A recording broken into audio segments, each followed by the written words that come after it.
joining us.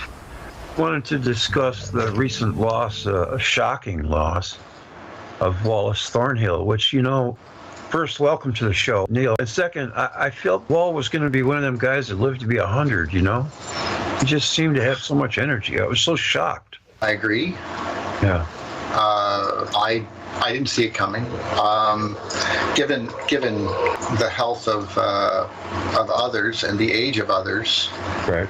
I figured certain people would go before others, but this was a warning shot right across my bow that I didn't see coming, and I should have seen it when John Cook or Cook passed on.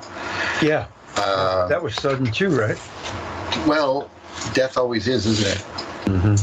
I guess it's like you're alive and then you're not. But yep, that's right. That's how it is. You're here 1 minute and you're gone the next. I think the man could comfortably rest easy saying that he changed the world. I recall, I don't think we're at that point yet, but we're in the thousands and they're in the millions. That's the problem. Oh no, I meant that I was simply thinking of the first time that I met him. So well, share that with us. I'm sure that a lot of people would like to know about that. You got some inside baseball. It was interesting. I had met him online many years prior to meeting him. Okay. If you know what I mean. What year? Do you remember? Did I meet him or when I first met him online? First met him online. Oh, I would say 13 years before 2017-ish. So about 2004? That might be accurate, yeah. That's when the Thunderbolts Forum was still up. Okay. I don't even know if you know what that is. I don't. No, I heard of it before. Before your time. Before my time, yes. I came in around 2000, somewhere between 2014 and 15 when I came aboard. Oh, it's sort of like you always remember where you were. But I was going through the Thunderbolts pictures of the day, and then I clicked on the forum button, and then I registered, and so they're no longer available? Is that what you're saying? It was taken down. Ah, that's too bad. Yeah. Well, I managed to keep it up a bit longer by making an impassioned plea with David Talbot that basically said, if this forum did not exist, there would be a necessity to create it. It was as simple as that. I mean, if this place didn't exist, we would have to go do it anyway. Right. You know what I mean? Like, and they were getting punished because of the way that they were worried about internet laws changing and all this other crazy stuff. And let's just say the crazies are out of the bag now. David Talbot, the consequence of becoming somewhat popular now is that you're going to attract a bunch of people who wish to use you to prove their individual ideas. That going around. Yeah. Yeah. And in some cases, they're absolutely right to do that. But they don't stop where I guess I would stop. Yeah. Or where others would stop, where it's like you're now entering into the realm of fiction, and your stories are bold, but are they true? Can you prove it?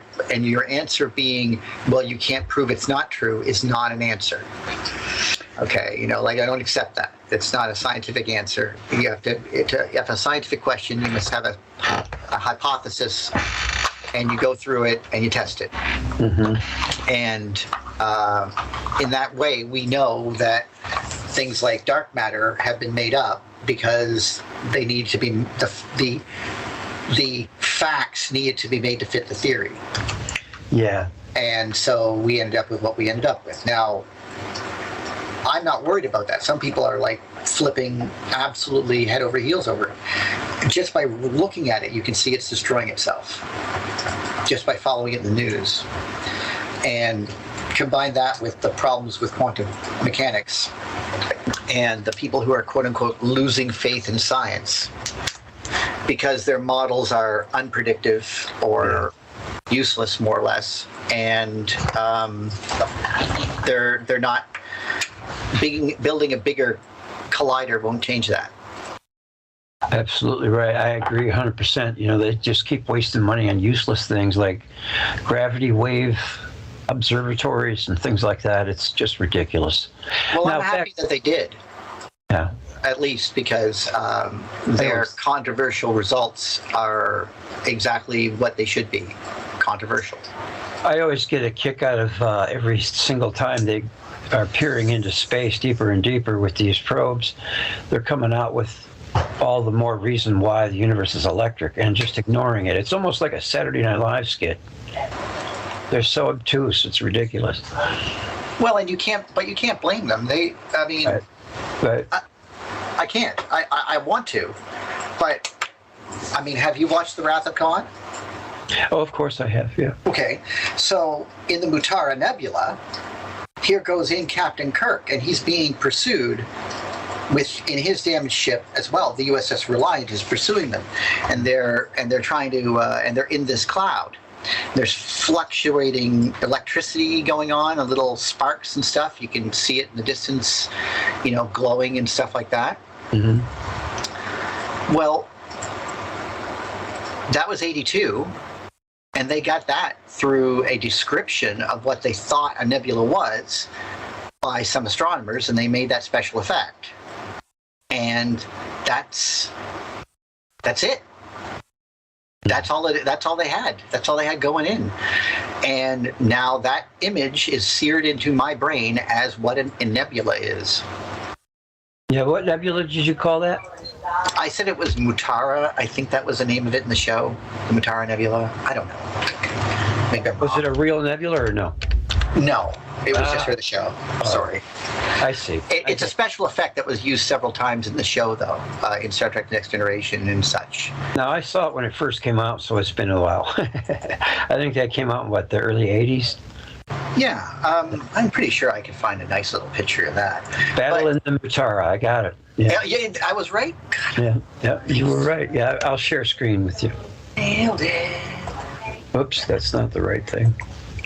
We talk about things, I'll just go to different websites. That's what I usually do anyway. Well, I'm not seeing... Oh, there you go. Yeah. Yeah, but so... Big. There it is. Yeah, I know it's hard. It's hard for me to make it real big, but I'll do it later when I'm cutting the video. Yeah, but anyway, so your point there, being... That's the effect right there. Yeah. See what I'm looking at? See that beautiful picture? In 1982, that was the best special effect we ever had of what a nebula probably looked like. Not until 2 years later, they were using, in 1984, they were using that, what was it called? They were using the special, shots from Voyager as they went by Jupiter. And they used that in 2010, A Space Odyssey. So they got some really good shots of Jupiter and Miranda and so forth. Yeah, just Jupiter, Voyager. Yeah, Voyager. Yeah, I don't know which one took the best shots. So, but that's they had so many. Yeah, I remember I can get it to show on animated GIS. It's better. It's always better. Yeah, right there. That's Voyager headed straight towards Jupiter. You know that I actually saw that with my own eyes? Oh, really? How? With a telescope, obviously. Oh, yes. Yeah, I've seen Jupiter with a telescope too. It's cool. It looks like a mother with its little ducklings, you know. The red spot, though, that was the part that's disappearing, and I'm glad that I got to see it. It is disappearing, I find? Well, according to it's losing strength. I mean, earlier pictures of the size of that storm made it comparatively massive.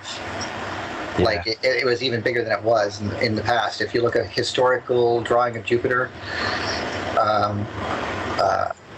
I'm sure you'd find something along the lines. Actually, let me type one in. I want to That's see. Voyager 1 right there. So what I just want to digress, though, get back on the subject of Wal. So I don't remember what brought us to Jupiter, but it was cool. But just speaking of Wal, so what was 2004? You met him online? Was that it? Well, he defended me because I incorrectly used the word induction. Okay. I know that sounds kind of weird, but well, conduction, capacity, and induction are the three big words in electricity, right? Electric engineering. no, you got them wrong. But you got close. Induction is definitely one. Capacitance is Yes, capacitance. But- that's it. Yeah. But the induction, I basically said that magnetism was induced in these, perhaps maybe by the fact that there is an electric field, and the alignment of these molecules. Basically, I used the term incorrectly, and it showed my ignorance. And the person in charge was that astronomy guy. He was invited to the forum to have a debate. And of course, he mocked everything that these people did. And he seized on what I said and lambasted me. Who was that? Oh, the astronomy guy. Okay. Yeah, the astronomy guy. That was his name. I don't know if he's making videos still or whatever. But anyway. So Wal came to your aid. Well, he said there's no need to bash the guy. I think you understand his premise is he was trying to say that there was somehow an influence between this and that. And that, because he used the word induction, doesn't mean that you should have the right to make fun of him. He's an amateur, And now, which is more impressive because Wal is himself self-taught with regards to electrical engineering. Yes. I went to school for electrical engineering, and He seemed to know his stuff. well, that's what I mean. I recognized that although he was self-taught, when I was done learning electrical engineering, going back, I could not fault him on his premise or his ideas, except for perhaps one, which I did end up challenging him, not directly though. It would be a little bit presumptuous of me to actually do that. Yeah. But I was lucky to have won the scholarship to go to, in 2015, to go to Phoenix to meet all these people. And, I was thoroughly excited, obviously. The event had a situation in the book room, we'll call it, not off the main room. And during the quote-unquote downtimes, these people were still booked. So even if they weren't talking on the stage, okay, and listening intently to others on the stage, they were outside in their off time from that to be there giving other little talks about things. So I was going to say he has my shirt on. No, he does? Yeah, I have that shirt. I have the Squatter Man. I got it. I got them both. Had to get them both. I mean, it's, Yeah. I don't think that's me. Yeah, but you can see pictures of me, I think, in 2015. I don't know. Anyway, it's neither here nor there. Did you ever meet him in person? Oh my God, yes, of course, several times. So when was that, and what was the occasion? Well, I was sort of working my way up to it. Okay, keep going. In this conversation, Carry on. he spoke on the way that the Earth was formed, and I questioned that after he was done. Like, I listened intently, and I besides my giving a few consternated looks, I didn't interrupt him, obviously. And it was only supposed to be a short update, and he had to get on to other things. I mean, he basically had an hour off, and he took 20 minutes to have another talk. So I wasn't going to interrupt him. Right. But one of the advantages of being one of the winning scholars is, they take you right up and shake the hands of the people there. So that's how I met them the first time. It's like Susan took me up directly and was like, "This is Wallace Thornhill. This is Donald Scott. This is David Talbot." So how did you get that? You did something, like you wrote something, or? I wrote a paper called "As History Had Shown," and it was my interpretation of the events and why we should basically look in a different direction than what is being said, because our understanding of the foundational principles of the universe are extremely lacking, and our point of view is just as dangerous as the point of view of fighter pilots only fighting in 2D. It's that kind of thought. We're throwing metal spaceships through electric fields that are 500,000 volts, and we wonder why they blow up.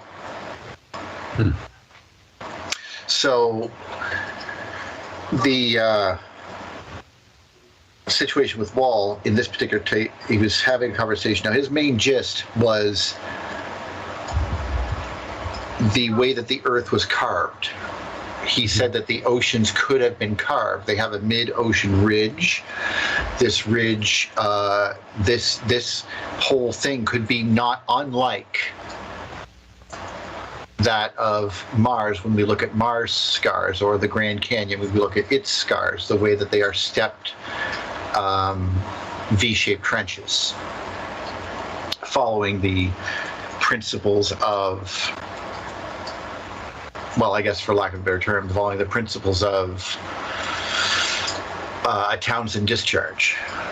So this was something that he's never really done before. Really talked about that aspect of it, the formation of the planet.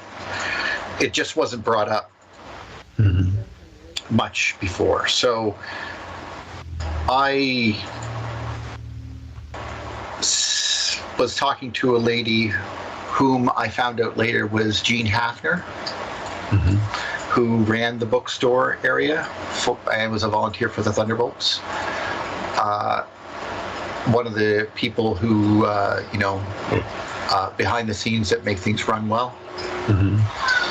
And a few others like-minded who wanted to explore this topic, but Wal left.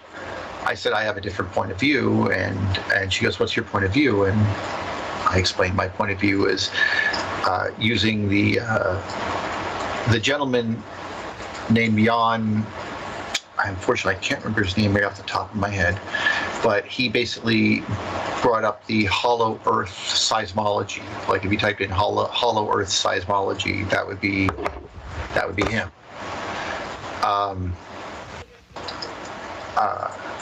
In my opinion, he had some valid claims. He couldn't explain it. And explain what? Why he thought that why the core of the planet seems to be hollow, where we think that there's a solid metal core. he thinks that it goes from solid to liquid to an empty space, and he generally proves it with his findings.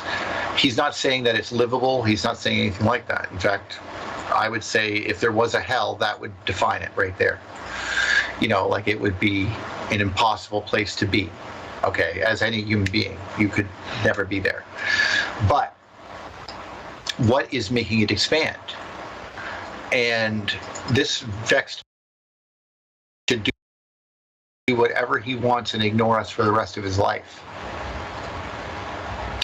I mean, just enjoy it. Just enjoy whatever time he has left on this planet with his wife and his grandkids and whatever he wants. You know what I mean? Yeah. I mean, that's for me, because he's done his service to king and country. David Talbot has suffered a stroke. He doesn't deserve to be drugged through any sort of ordeals whatsoever. So who's going to be the person who judges whether or not these are all true or all wrong or what? Well, it's going to be us. And people like myself have read all of it, or at least heard them all explained to him by the authors themselves. So is David Talbot right? Well, he has this idea about this beautiful, we saw, it's always been this way, and then we got dropped off around the sun. So is David Talbot doing better? Has he recovered? I do not know. I do not know. But again, it's nothing that I'm pushing. Do you think the future for Thunderbolts looks good? Or do you? I would have to say that the future of Thunderbolts is a group of people, and I do not know. As a community, the community is better than it has ever been. That's good. Okay, if you think about it, more people talk about it now than did 10 years ago, and 100 times more than they did 10 years before that. It speaks for itself. You just have to give it an open-minded look, and then all the facts will nail you. Well, exactly, and they're going to keep producing things, and they have ideas and everything like that, and they're going to keep reporting on it until whatever money or whatever agency is doing it finally says, I'm retiring, or hands it off to someone else. I don't expect, the reins of this are not important to me, because the community itself has hit a point where I can, instead of being a fight on whether or not John Cook is right or Dave Talbot's right, okay, I don't care. I mean, whether or not they're right or wrong is not as important as the evidence they bring to the table. Mm-hmm. Just, I mean, having a debate over, it's like having a debate over, basically you're just saying, did it happen 12,000 years ago, or did it happen 520 million years ago? Mm-hmm. And we don't even know if those ages of 520 million years are accurate anyway. Yeah, because it's just, we don't know how we don't know how electricity and electric charges affect radioactive decay, except it seems to in a positive way. The higher the thing is charged, the quicker it decays. So, one of the biggest things to see, because I discovered, I'll spit it out. I discovered Belikovsky from Wal, and right. He gave him a lot of propers, and rightfully so. And that then you even can go back further to Russell and other people. Then, if the mainstream would have just hitched up to people like that, man, who knows how far along we'd be right now. Well, number one, I don't agree with Russell. You see. Yeah, but I mean, he did. Now, but his thinking, it was very interesting. Yeah. It showed a different way of looking at things. He just said basically everything is electricity. No, and these are the parts I agree with. But other parts, I think of him as a charlatan. But that's much about it.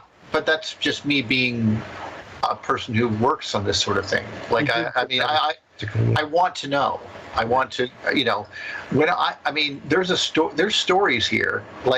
Just the implications of what I said indicated bad blood between certain members of the Thunderbolts community. I didn't know that. Well, the implications are there just by what I said. By saying it doesn't matter who agrees with whose theory. Right. Well, people did argue this strongly, yelling across tables strongly at conventions in the 90s and such. Oh, okay. Okay. Now, and some of these people, were persona non grata or whatever. Not really, but, sort of like, you better Outsiders? not here. Outsiders? No, I'm an outsider. They'd welcome me. But I'm saying that basically when somebody doesn't agree with your theory, just like in conventional, the thing we're arguing about, the way that modern scientific institutions have groupthink. And they have cliques, and they work together to ostracize those who are on the outside of the chosen theory. Well, whether or not he wanted to or not, Wal and Dave and others did that unconsciously. Does that make them bad people? No, that makes them human people. And they've easily, in the time that I have seen, luckily I came in at the end of something that could have been an entire lifetime of bitterness. But when I saw them at the conventions and they were speaking again. Very personable, were they? Well, they were at least speaking. Okay. Who's they? Are we allowed to know? Well, I just mentioned two of them. For example, Dave Talbot's point of view from the Saturn Myth book, and John Cook's point of view, or Janelle Cook's book from cosmology.org. Yeah, John Cook's, he's a little orthodox with his dates. He goes way back to the billions, And he's also dead. Yeah, I know. Okay. I like his theory. I just don't agree with the time, that's all. But neither one of them can change now. Right. You know what I mean? And they put forth something and they became glued to it. Now, when I look at John Cook's work, I see it in conventional chronologies. But I also have to admit now that chronologies can change based on radioactive decays and the strength of the electric field at the time. And what we're talking about is the strength of the electric field changing. Yeah. And how it changed the planet. So right back, to bring it all the way back down to Wal, this is why, whether or not the Earth was hollow and how it was formed changes everything about how we view the way that the world is in the electric universe. Like, did it happen quickly or did it happen slowly? And here's the thing that makes it interesting. When all that water was being held up by the North Pole, and all the mass at the North Pole, being Saturn and perhaps Uranus and other such bodies, Mars and Venus and so forth, and a slew of moons probably. Well, that would pull a lot of water up. Plus, that water would get vaporized and get snowed down into big giant ice sheets, which that seems to be fairly accurate to what occurred. Now, the thing is that when those bodies left, Saturn almost ran into them, as you know, and flung them out to their current orbits. And as such, we were free of the electric field of the plasma field of that conjunction that we were in, and we were now fully immersed in the plasma field of the sun. Now, you see, I like the way he does the pictorial stuff. I think it's brilliant work. Of course. Yeah. But the argument then is it more spectacular that we caught back up to Saturn and got picked up by it again, or is it more spectacular that we got dropped off here once? You see what I mean? Yeah. And that's the argument. Right. Now, and of course, at the end, I don't think it's that big an argument because these are things that can be answered later. It doesn't change the overall theory. You know, some people can say, well, this changes this, that changes that. But at the end of the day, when that conjunction left, suddenly there was no heat above the northern pole. Okay, so the northern pole no longer had the heat and the electricity vaporizing all the water. And the muggy atmosphere that was generated by all this vaporized water, which started coming back out of the atmosphere because of lack of heat. And it rained, and it rained, and it rained. And of course, the entire ocean rebalanced itself. Basically, it was being held up on one end of the planet. Well, both ends, because it would be over around Antarctica as well. But because that's how tides work. Anyway, then they would meet in the middle at the equator and bunch up and get higher than it's ever been before, like literally cover the pyramids high or cover a mountain high type stuff, and then go back and slosh and then come back again. Like, I don't know if you thought you were going to die then, but you were going to die the second time it came back in. Like, holy crap, man. Yeah, like they had no chance whatsoever. And that was all the people who lived in the lowlands that we would consider underwater now. So no wonder when after it was done raining and everything like that and all the weather rebalanced, it was like, yeah, the water around the equator rose 150 friggin' meters. That's crazy.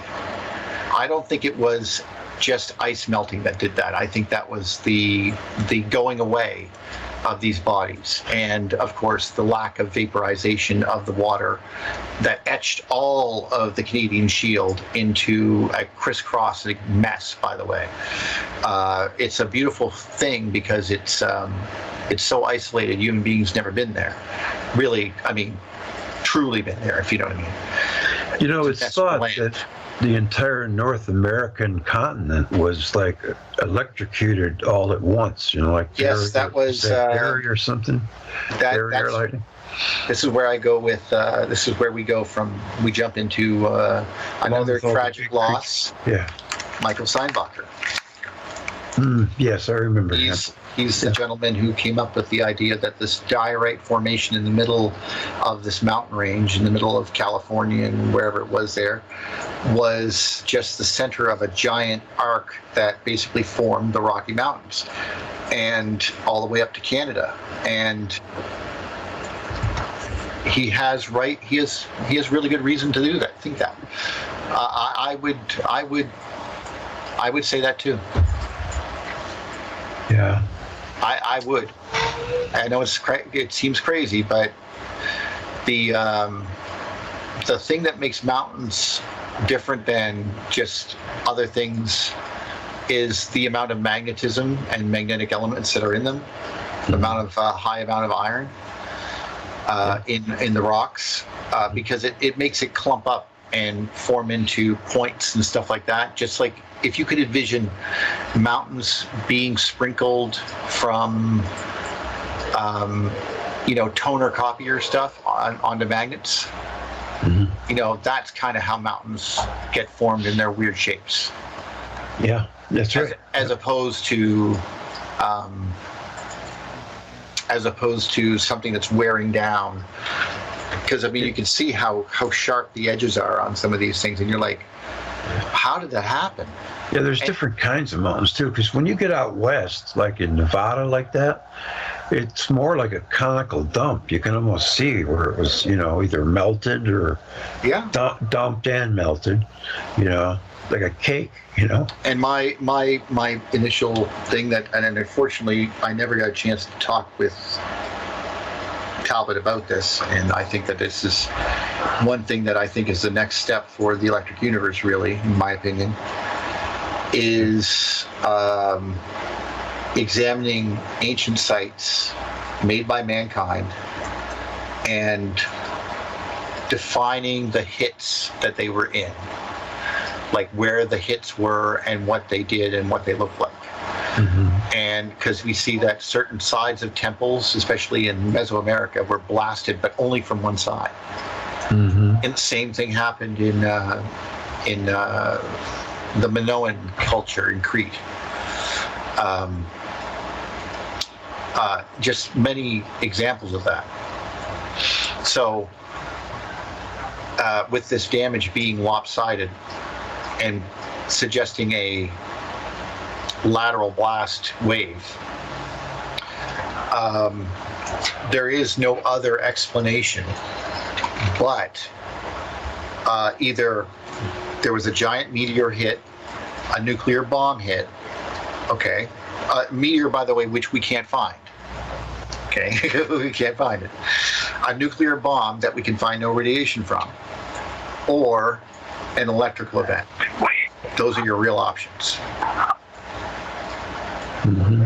And that's something that only we could, that's one thing that only we can answer. As the electric universe, if I was to be a betting man, that is where I would go. And that's why I've always been focused on getting to that point where we can start looking at, I mean, no offense to people like Ryan Forrester, but they have no idea what they're talking about. Really?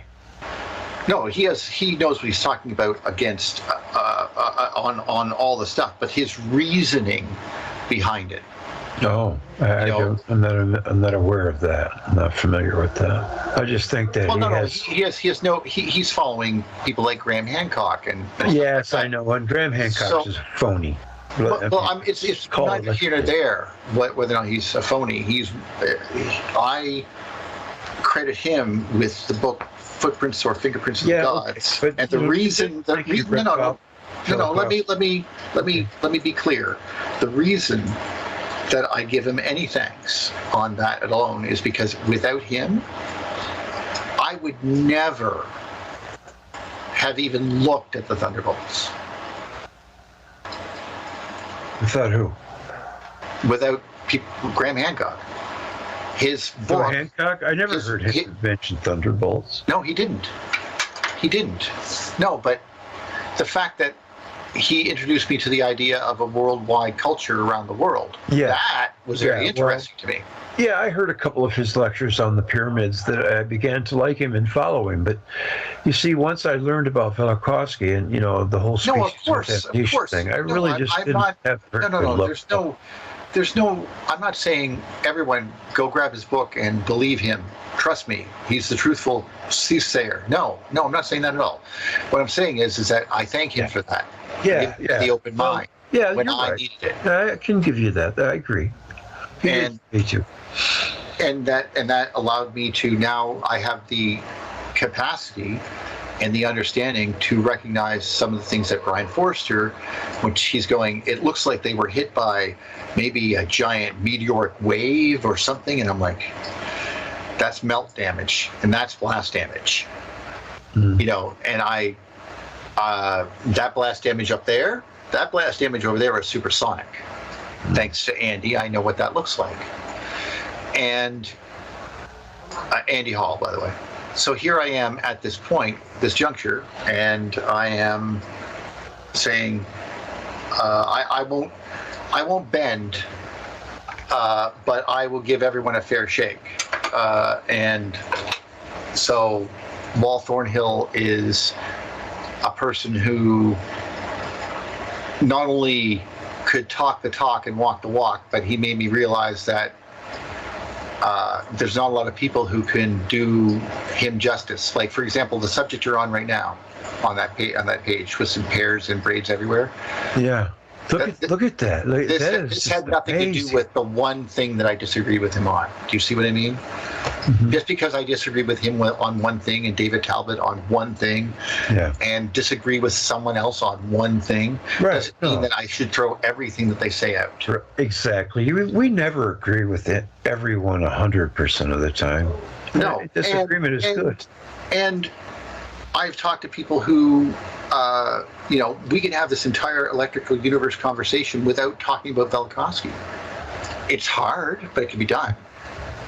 And we could have the entire electric universe conversation without talking about electric universe at all, just talking about myths. Yeah. Well, those are two interesting points of view. And when those two linked, that's when these people were on the right track. And that is what Wal Thornhill facilitated. Mm-hmm. He made that connection. That's what he should be known for. If anything else, he's the one that said, hang on a minute, but in Australian, whatever that is. And then he said, that's an electrical discharge phenomenon. And someone up there said, what? And that is during a Kronia conference in, well, maybe 1995, 96, 94, somewhere in that area. And you knew him? No, you didn't know No, him. I didn't know him at all, but I know this story. And he's the one that said, well, that's it. That is an electrical discharge formation. Right, yeah. You're right. Yeah. And he was so right. he linked Velikovsky and the electric universe together for the first time. He's the guy that did that. No one else can take credit for him. Like, that's it. That's the guy. And if it wasn't for him, both sides would be looking down the wrong area without this collaboration. This collaboration, which, by the way, as we talked before, has its detracting elements. For example, you have people who are, for lack of a better term, Bible thumping, and they believe you because they want to use you to prove their theories. You have someone who's trying to sell crystals, and they want you to prove that their crystals do something. Yeah. And everything like that. Well, you know, the story of how Wal and Dave knew each other before they came together, and then came together and were both describing the same thing. That story is like magic. You know, it's a great story.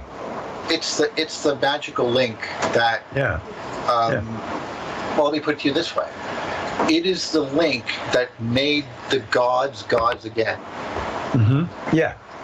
Like before, we were talking about what the gods were in Velikovskyan terms, and we knew that we were planets, right? But we didn't really understand. And then someone said, no, let me explain it to you this way. Planets on fire. Oh. A whole new way of looking at the myth. Now they're describing the story in the sky. And it'd be slow-moving fire. It'd be weird-looking fire. It'd be kind of following the magnetic fields fire. You know, that's why there's a handbag reaching out back there. It's not, the hand is not a hand that's sitting in front of the object. The hand is reaching back towards Saturn. That handbag is Saturn. On his wrist is the star of Saturn. I see what you're saying. So that handbag is the tail of Jupiter reaching off backwards from the winged man that Jupiter is, and sitting on his throne or whatever, reaching back towards this Saturn in the background, connected to it. And what is that? Which character? Which god? That's anything with the handbag, the Sumerian handbag. You just type that in. Oh, Sumerian handbag. Okay, yeah. See, and you can see suddenly you're looking at something completely different. Gotta be cool. I don't want to go. I usually do that. Well, yeah, Greg's typing again. See? Yeah.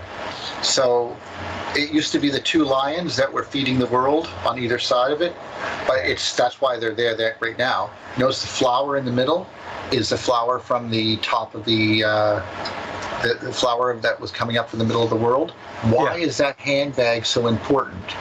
Right. It is important because that is the symbols that used to be the god. Okay, those are symbols of Saturn. The two lions on either side with the tree in the middle. Yeah. You know what I mean? That's the fleur de lis. That's the tree of knowledge. That's everything about Saturn. Okay, on this handbag. Okay, now you go take that handbag and you put it held by the gods. Yeah. Now his wrist he has like a wristwatch on. Yes. And that wristwatch is a flower. See? Yes. Right there? Yep. That flower is Saturn as well, isn't it? Yep. The symbol for Saturn, the ancient symbol for Saturn. That's what I thought. Yeah. So that bag is Saturn. See, I thought they were astronauts and he was carrying his own air conditioning. No. And that body he's looking at, look at the body. That is those wings, those are the wings of Jupiter, the new god. Yeah.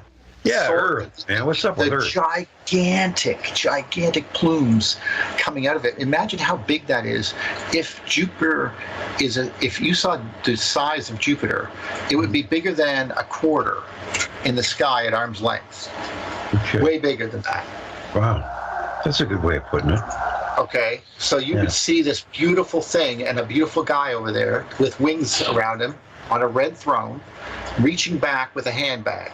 That handbag, of course, is Saturn because it's behind Jupiter. It's still connected to it. They're still fighting. Interesting. Huh. They're both traveling back towards where they're eventually going to stop, which is how can you glean something like that? That's amazing. Look at the snakes on either side of it. There's the acorn. Now the acorn, I don't know. I think that's another planet that it's reaching to. Is that maybe a cone of that monatomic gold? No. What I think that is, if I was a bet man, and I'm not exactly going to want to bet this one, but that cone is probably Uranus, the other giant planet that was attached to, but remember, it has a sideways magnetic field. Because it's on its side. Uranus is on its side, so it looks like a cone. Yeah, carrying it on both. They're both hemispheres. Well, they're reaching back. Notice how he's holding it very weird. It's because that's the way the tail is. The tail of Saturn or Jupiter is broken up into two directions. One is heading towards a planet and holding it there, and the other one is the handbag, Saturn, and holding it there. Those are the two gods. All three gods are in that picture. Notice, by the way, the two things on either side of the head of Saturn. Of Jupiter, I mean. Look at those two giant puffballs on either side of its ears. That's the torus, the magnetic field of Saturn looking back at you. The rings. Of Jupiter. And the wings, of course, are the plasma field that you can see concentrated by the magnetic field. Mm-hmm. That's what that is. That's what that's a picture of. Man, you're blowing my mind, Neil. That's pretty cool. I just, how that can all be gleaned by that. I'm certain that anyone who studies this stuff as much as I do would recognize. I mean, for a long time it baffled my mind. I mean, I've heard Andy have a conversation about it. Some people are trying to say it's this, it's that, but look at the symbols in the middle. Look, what is that of? That's a guy choking down two friggin' snakes on either side of him, okay? Yeah, with blinds below. Yeah. Okay. Now, he has a dress on, a skirt as well. Yeah. Okay. Yeah. So this is this fella here. Now, if you look at ancient symbols, two snakes or two poles or two posts are on either side of the celestial thing that goes up to heaven. Okay, through the North Pole. Mm-hmm. That's why we have two pillars on either side of doorways today. Yeah, and you got all that wide picture of the guy holding two things. Yes, that's like a worldwide thing. That's the squatter man. Notice the vagina in his legs. Okay, like if he was spread, if his legs were spread. Okay, imagine they both were spread. Then you would have a vagina sitting there where his feet are right now. It's getting a little freaky. No, but that's called a Sheena na gig. A Sheena na gig. And they're in Ireland. They're the female version of this man. Wow, you amaze me, man. That's amazing. Like it's just type in Sheena or Sheila. Sheila? Na gig. So. Okay. Sheila. N-A. M-A. No, N-A. Like N-A. N-A. Space. Oh, there it is, right there. Sheila na gig. Right down there in the fifth one down. Okay.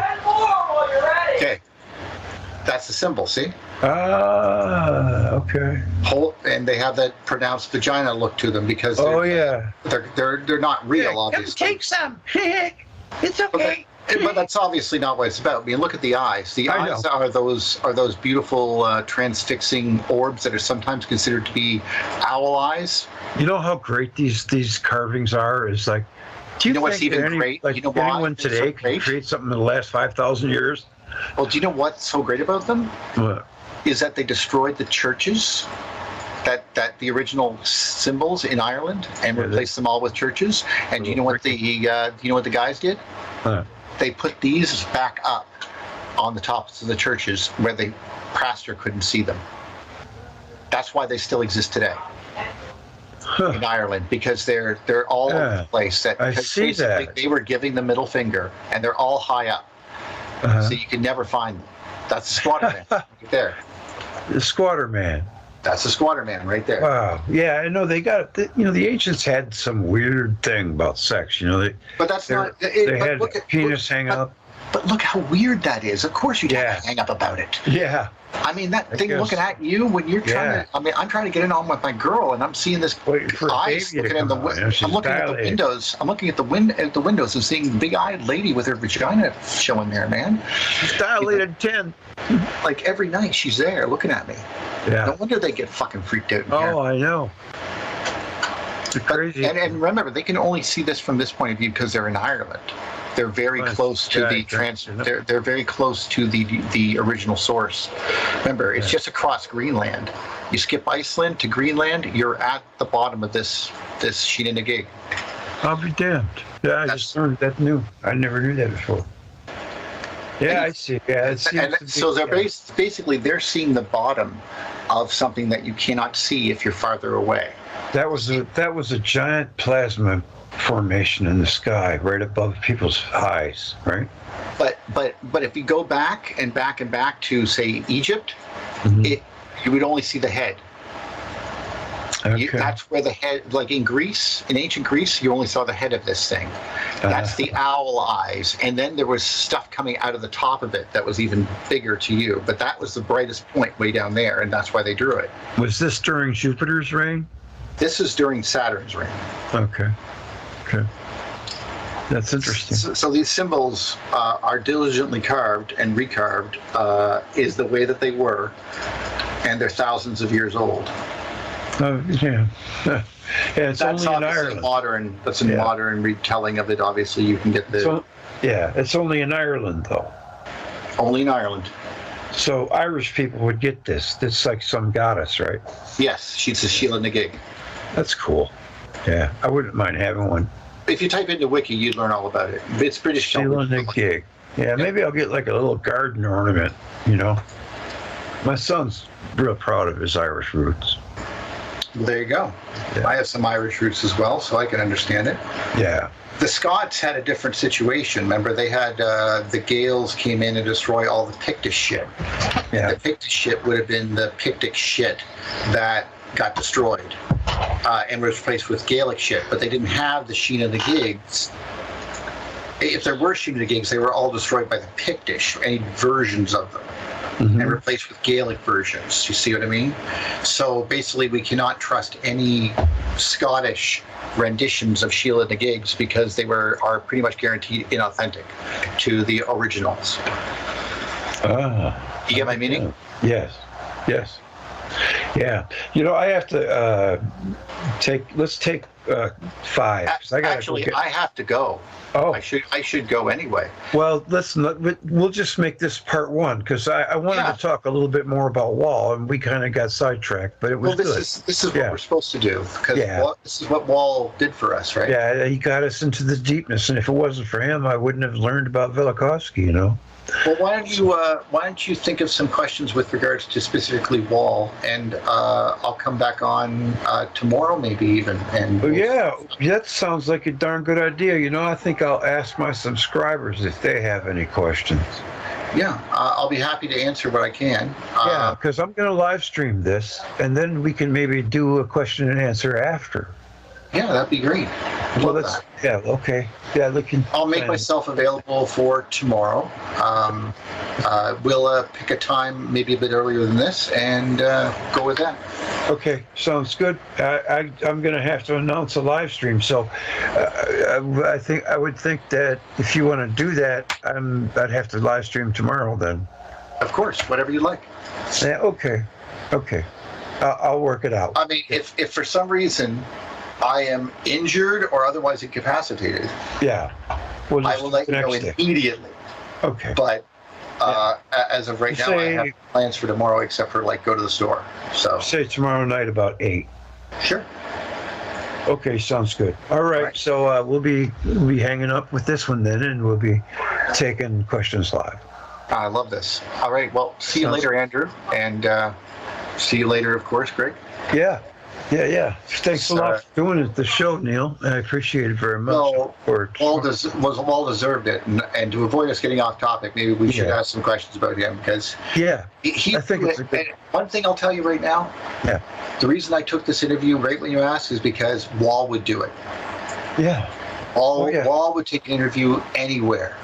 Well, I had the pleasure of exchanging a couple emails with him, and I could tell just by his response that he was a busy guy. He was constantly busy going. Yes, I agree. And he kept saying, "No, I can't. I'm booked, but keep asking." See? Then so keep asking. Anyway, all right.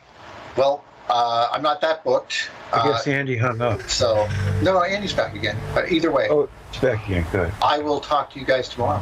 All right. Take care and have a great one, man. You too. I'm going to stop recording. I have to say that I'm still in the shocked to disbelief stage. It just doesn't seem right. Every now and then something comes along and it really punches us in the gut. And it's just terrible. It's very sad. He seemed as pert as a rotten buck to me.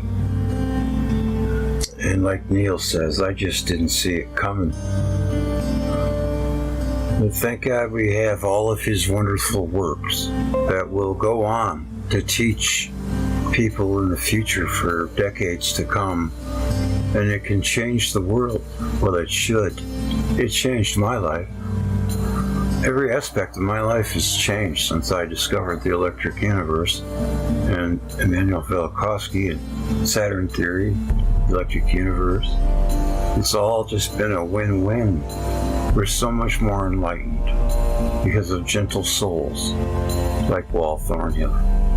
I heard that he had a very warm handshake, and I really wish I would have been able to meet him. But this channel and everyone I represent salutes Wal Thornhill, and our lives will never be the same ever since we've learned all that we've learned from him.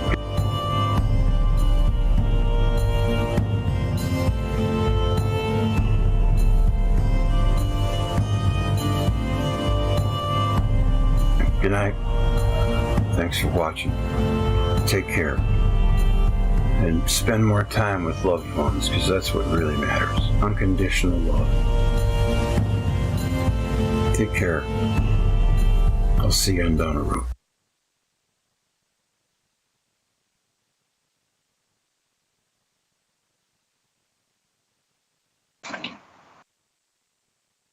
Oh, Greg. You there?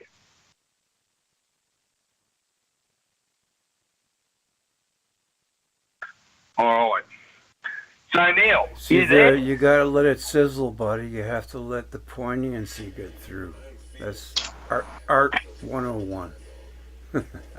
How you doing, everybody? Are we here? Is everyone here? If you can hear me. I'm here. Hey, have you got a TV on in the background, Greg? Oh, yeah, you can hear that? Wow, That was there the whole time, by the way. The whole interview was all... Only on Skype. What? No, Only on Skype. I didn't hear it. Only on Skype. It was only on Skype. Yeah. I'll tell him. Oh, it was? Oh, okay, I didn't know. I'm sorry.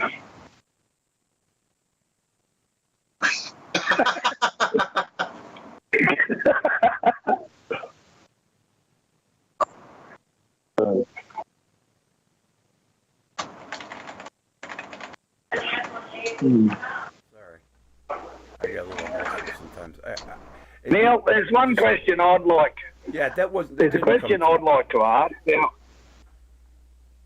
Neil, there's a question I'd like to ask. It came up in a discussion not long after Wal went, from another person who'd met him, and he actually commented on his hands, how he had really kind, soft hands. I don't mean soft from not ever doing anything. I mean he had that, soft, kind type of hand.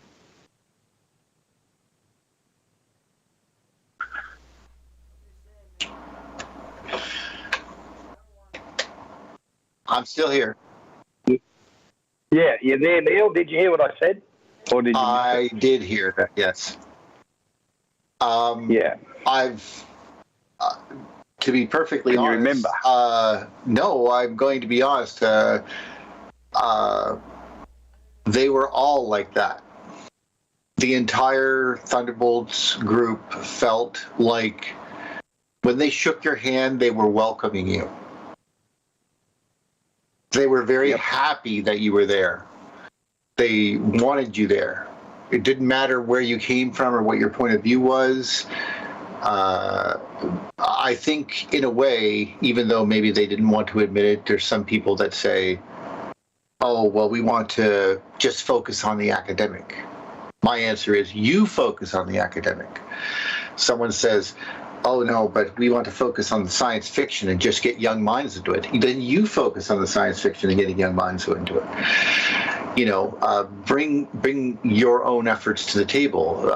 If you think that New Age crystals have something to do with it, which I do understand certain things that make people think that, both electrically and historically, perhaps,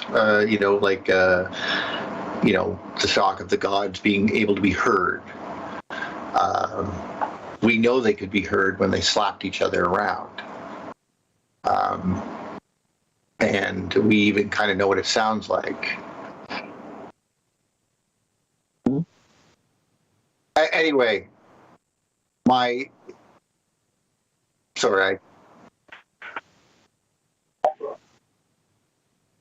Oh.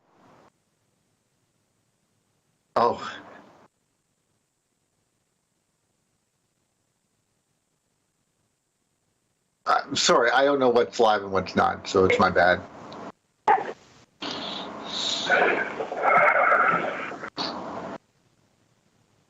Well, I guess then to say that they were. So other than that, in the chat on.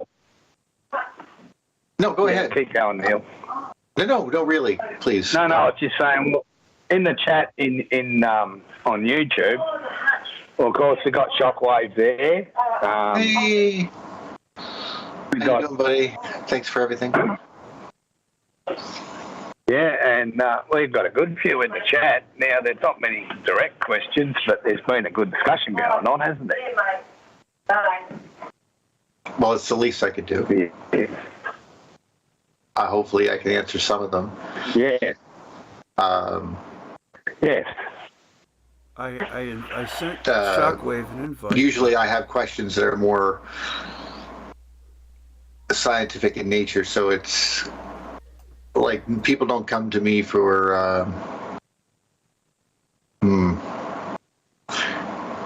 I can spin a tale.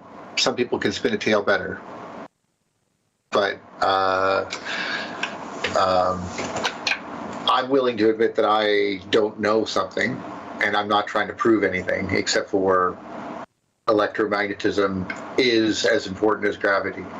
And that's really all that Wal was trying to say. And he was giving mechanisms to things that, in a way, now needed to be defined. The electric comet was one of his big successes. He predicted everything about that. Everything. Yep. What the impactor was going to do. Yep. Everything. I remember. I love his little chidings, Wal's chidings, when he would talk about the way that he spoke was not like I would speak. I don't think. maybe it's an Australian thing, you know. Yeah, well, he would chide right well, there. very well, like, and he would always sort of have you could see the smile well up at him when he made one of those wonderful points, like, say, like when, of course, they took the ice drill to the comet, and the ice drill broke. Well, of course it broke. It was trying to dig into rock. You know, like, da da da, da da. You know, like, it was just like, you know, we got you. You know, like, it was just an obvious thing, and he did that well, and he did softly. I'm much harsher in my wording. Like, listening to what I said, I'm almost embarrassed about how much I swore. Now I know when my mother hears me, what she hears. If I swear around the house and she goes, "Don't swear," and I'm like, "But it's just us. Like, who's going to hear it? Like, I'm the youngest person here, and I'm 49 years old. So, you know, like," but he wouldn't lose composure like that. He held it together. He recognized his mentorship. That's something that I'm struggling with. Not saying that I deserve anything. I just simply mean there are fewer people to ask questions of now. And since I've had a few of them pass on me and their opinions were differing, that's why I try to bring different points of view up. And then try to indicate maybe why it's not necessarily important about the differences, but as much as the similarities. Because none of us debate certain things, you know what I mean? They're just, we agree. We all agree on it's almost like the Catholic Church and the Anglican Church arguing. It makes no sense to me. Like, I have no idea what that's about. You know, like, I mean, I'm sure I can rationally think about it if I put my brain to it and I go, it's probably about this thing here and that thing here and whatever. But, I mean, I really think it's silly to go and get all bent out of shape and to take it to the line on something that doesn't need to be taken to the line. And like I said, I was very happy to see the individuals later, you know, right in front of me, actually talking, you know, and at least acknowledging each other, which is, no one should be harboring any ill will to that extent in any group. You know, I mean, they were pretty impassioned about their points of view when they were younger, and I can feel that. I mean, I've been there, you know, and they didn't agree. But they didn't agree on like one or two things. Doesn't mean the end of the world. Well, something I've noticed, and I've heard this also mentioned a fair bit in different forums lately with regards to thunder policies, where does it continue to go? Who's going to step in and fill the roles as these people in it that are running it? As I understand it, most of them are now of their age. And when you look at Wal Thornhill's work, although he was going through as his working life, when he was working, you know, like for the government and that, and it was sort of a side thing, his spare time, a hobby, I suppose you could call it. But it wasn't until he was able to get to a point where he didn't need to have full-time work anymore that he was able to devote so much time to that, and with the other people, Don Scott knows. And like, you go back, they all met up originally through their involvement in Velikovsky and his work, and gradually it went on. And I just see that it's something at the moment that would often be very difficult for younger people to put the time necessary into it because you've also got to earn an income. You know, this argument is not unlike the argument that is made by, actually, the story that you just described. If you didn't say Wal Thornhill, you could just change the name to Dr. Dre, and it would have been the same thing.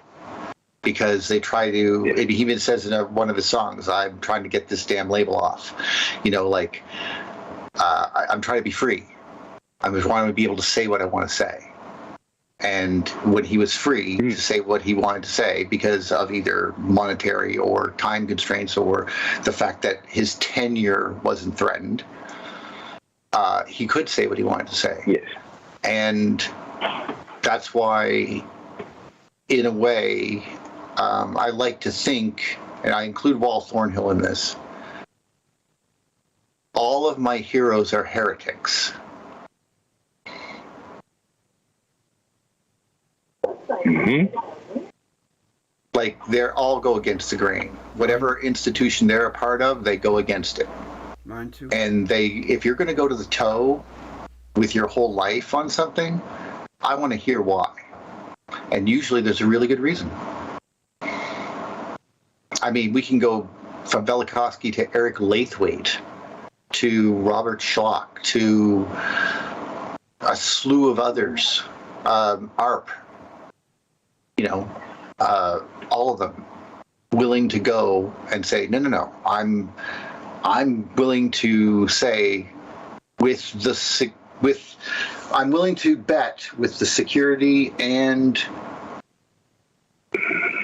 on the security and safety of my family and my life that I'm right. Yeah. That's a big thing to say. And then, of course, when you do that, over time, you have to continue to build the evidence so that it becomes a basis which then changes it from whereby you've got to be sort of in a position where everything is protected to where it now gets into a general discussion and proceeds from there. And that's still, a lot of that's still got to happen within the electric universe and that, because there's still, you know, like, once you get outside the groups of people that are looking at it and listening and taking it in, there's no one else has got any idea of it. Well, it's still a relatively small group of people. That might be, but it has at least grown by an order of 2 magnitudes in the last decade. Yep. And I tried to explain that you're looking at this wrong. We were sitting at a table. I don't know. I think it was in 2015 or 2016. I think it was 2016. I was at the head table or something. God, I can't remember now if it was 2017. Anyway, it doesn't matter. I remember I just happened to be sitting at the table with the quote unquote bigger wigs. You know, I just happened to be at that table. And we were having this very conversation with regards to, you know, if the military, if that we look at going into the schools, if we look at about going into here, if we look at going here, and I said we should be looking at all of it as all sector dominance, number one. And number two, I said you should also be looking at this as what you're going to do in your lifetime. Because none of us are going to be alive to see this as a dominant theory, just as much as Casey wasn't alive to see plate tectonics become a dominant theory. He died in 1935, and it wasn't until 1970 until it was accepted. So he was 35 years dead before this even plate tectonics, which was blatantly obvious. You know, blatantly obvious. A blind man could see it. It was so obvious, and it took that long. So it's not, the evidence is supported, but it won't be until the evidence is, what's the word I'm looking for? The evidence is, until the evidence costs lives. And it already has. I mean, the space shuttle didn't blow up on its way in because it overheated on a wing. You know, it blew up because it was a conduit for charged particles that came from the atmosphere and went up the tailpipe and out into space and blew that wing right off that aircraft or that spacecraft. And the fuselage of the space shuttle is simply not capable of taking 100,000 amps. It's going to blow up. Mm-hmm. So does that mean that heat shielding? No, that's not what's protecting the ship. The fire that's around the ship when you get entered, the coma, is not fire. It's not because of air friction. It's an electrical effect. And that is the stuff that scares me, because they don't, like, the people who open up those canopies for the pilots, they know more about what the forces are involved with flying aircraft really fast than some of the people who design the aircraft, probably. Because trust me, electrical interpretation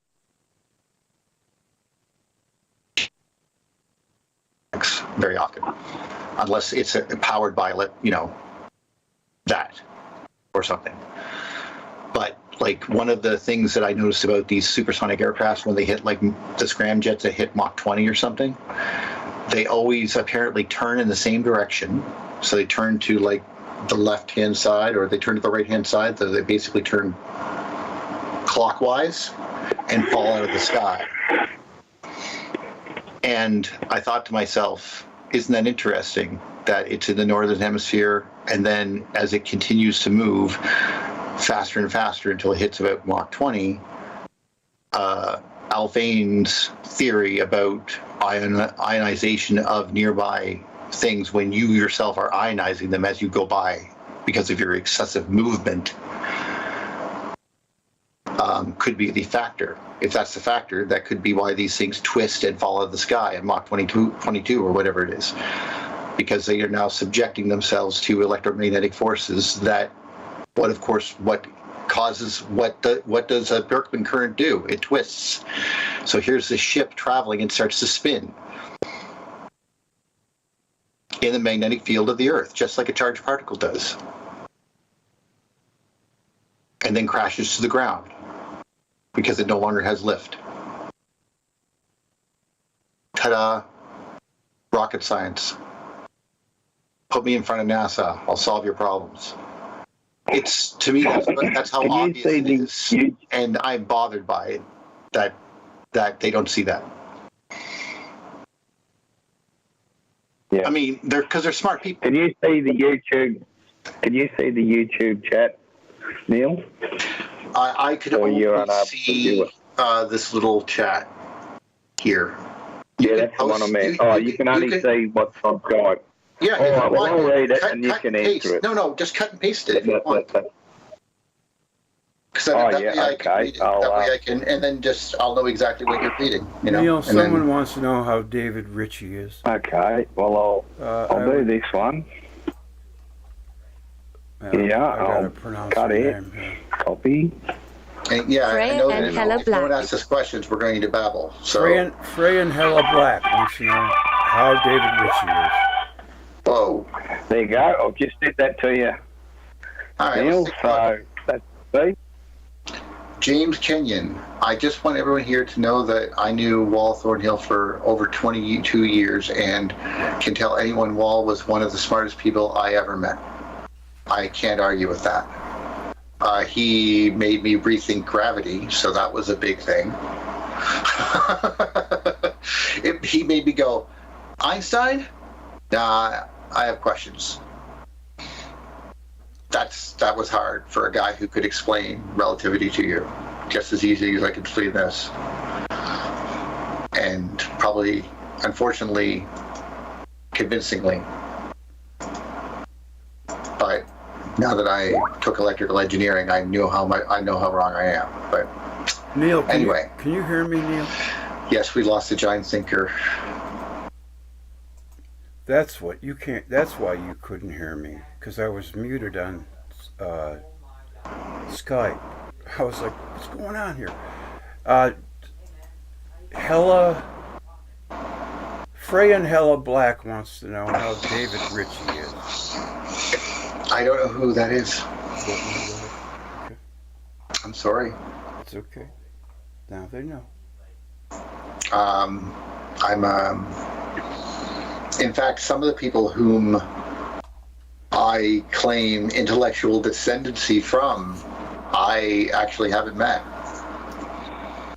Like I've been at the conferences that they weren't at, type of thing. And it's not something that you can. I mean, maybe I do know David. Maybe I do know David Ritchie, and he's. I'm thinking now. I'm like, is that who David Ritchie is? This guy that went on the trip with us in 2016. And I'm like, no, wait. What was his last name? Was that David Ritchie, or was it? See what I mean? So you meet a lot of people, and unfortunately, some of them you meet in person and you shake their hands, and then you leave. And I can't believe the things that I probably have said to them online, not knowing it was the same person at all. And I did this to one of my best friends. I was like, what the hell is wrong with you, you crazy nutball? Or something like that. And he goes, do you know who this is? I go, well, some guy from BC. Who goes, this is one of your best friends when you were 15 years old. Remember we got in that fight? And you helped me save my dog from those guys, those Italians down the road? I was like, I am such an idiot, and I'm so fucking sorry. And then he showed me pictures of his kids, and obviously we got back on track. But it's amazing because he just called himself Johnny Mac now instead of John McIntyre. So I had no idea, simple as that. Anyway, I know his father's in Donnie and the Monarchs. That's what I know.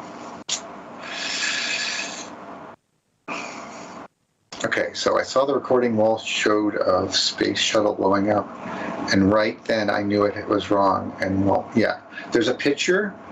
If you type in something into Google, lightning, Space Shuttle Discovery, high altitude, or something like that, you would find a shot of an amateur who used a steady shot, which was a long exposure.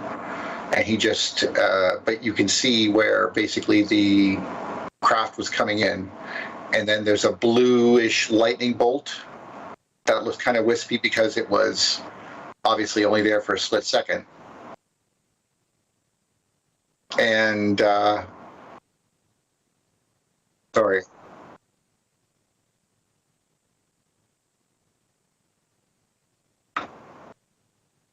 I'm sorry, I can't hear. Okay.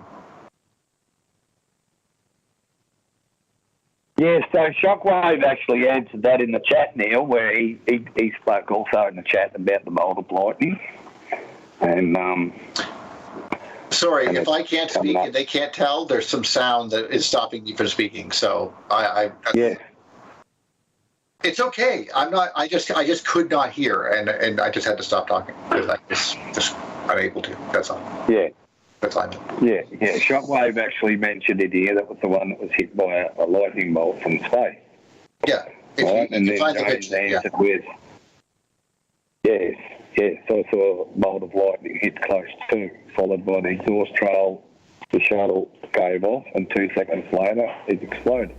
Well, for me, Wal Thornhill basically is responsible for me being here and doing this show.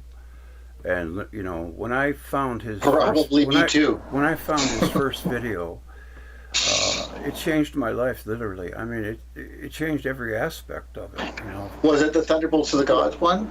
Well, that was one of the first ones that inspired me to write Electric Universe, but the song. But no, the first time I saw it, it was Understanding Gravity, I do believe, and he didn't take him long to start talking about Velikovsky, and of course, being the inquisitive soul that I am, I said, well, I got to dig into this, and then I discovered Worlds in Collision. All that happened, Saturn Theory, my videos, my channel, everything about me is because of Wal Thornhill. And I just, to me, the guy could do no wrong. He was like one of my I heroes. give you kudos for the tenacity that you have, because I can tell you right now that doing it for 2 or 3 years,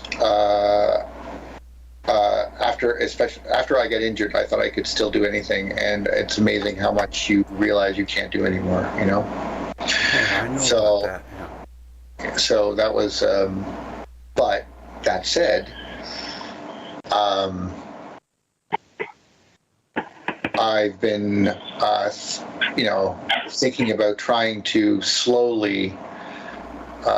Now that there are, as to Andrew's question before about people and mantles and so forth, I don't know what to do myself, but I do know that I know other people's theory and the conventional theories regarding the electric universe, plasma cosmology, and of course conventional astrophysics.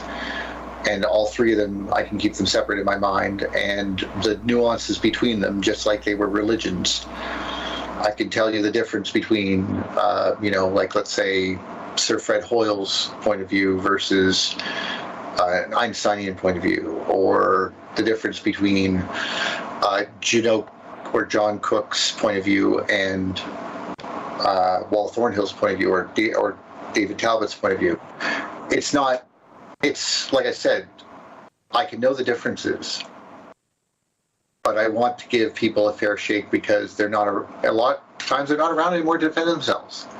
I'm not here to crap on them because they had an idea, and maybe I'm wrong. If I can't say for sure, like if you ask me my opinion, I'll give you my opinion, but I don't want to do them injustice. And some people said, "Oh, well, you didn't mention this, you didn't mention that." And I'm sorry. I sometimes it doesn't come to my mind, and I don't give kudos or credit where credit is definitely due.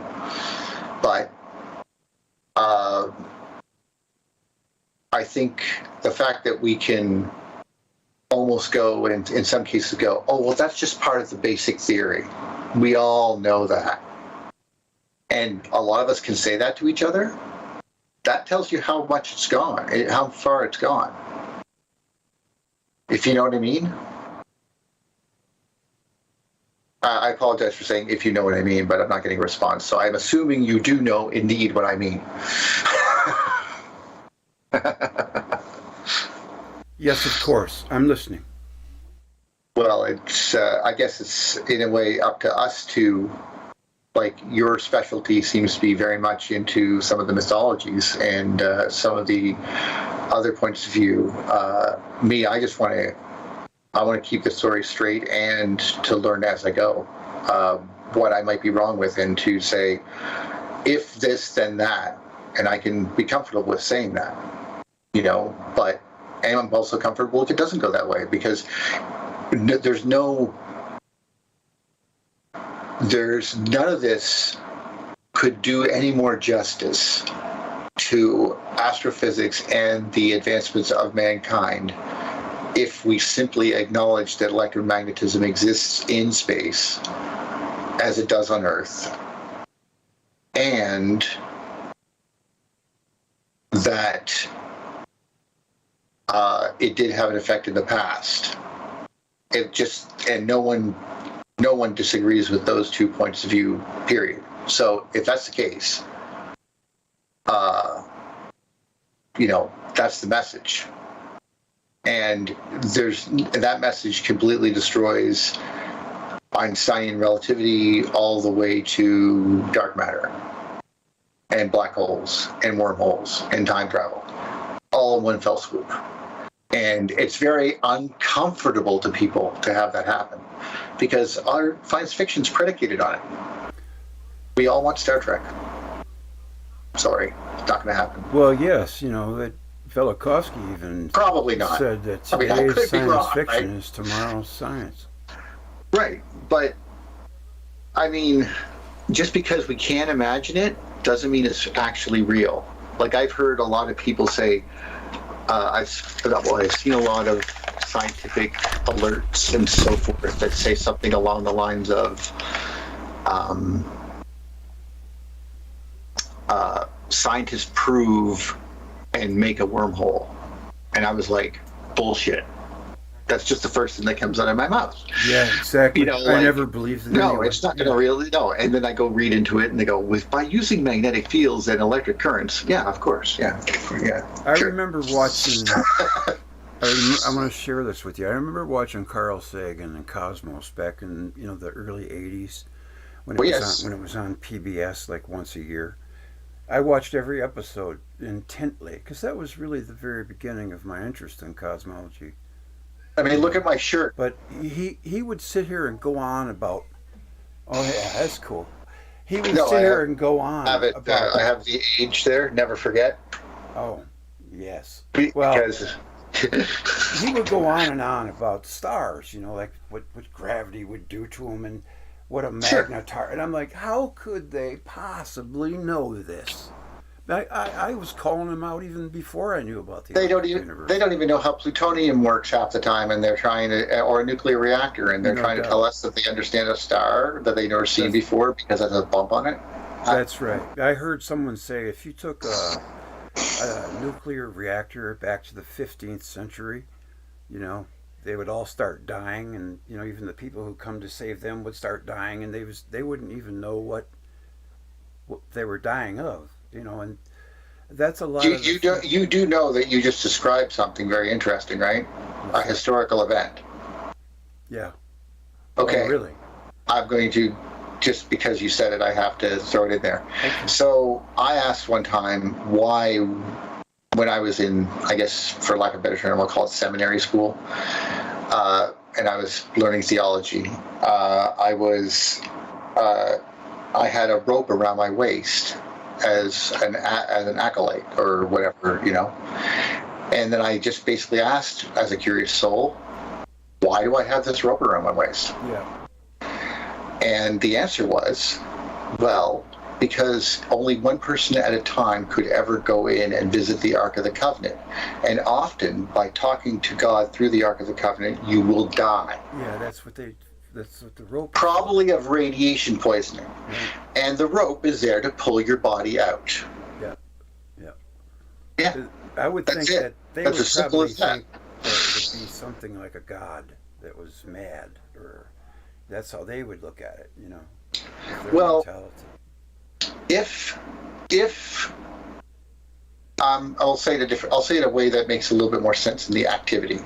Have you ever seen sumo wrestling?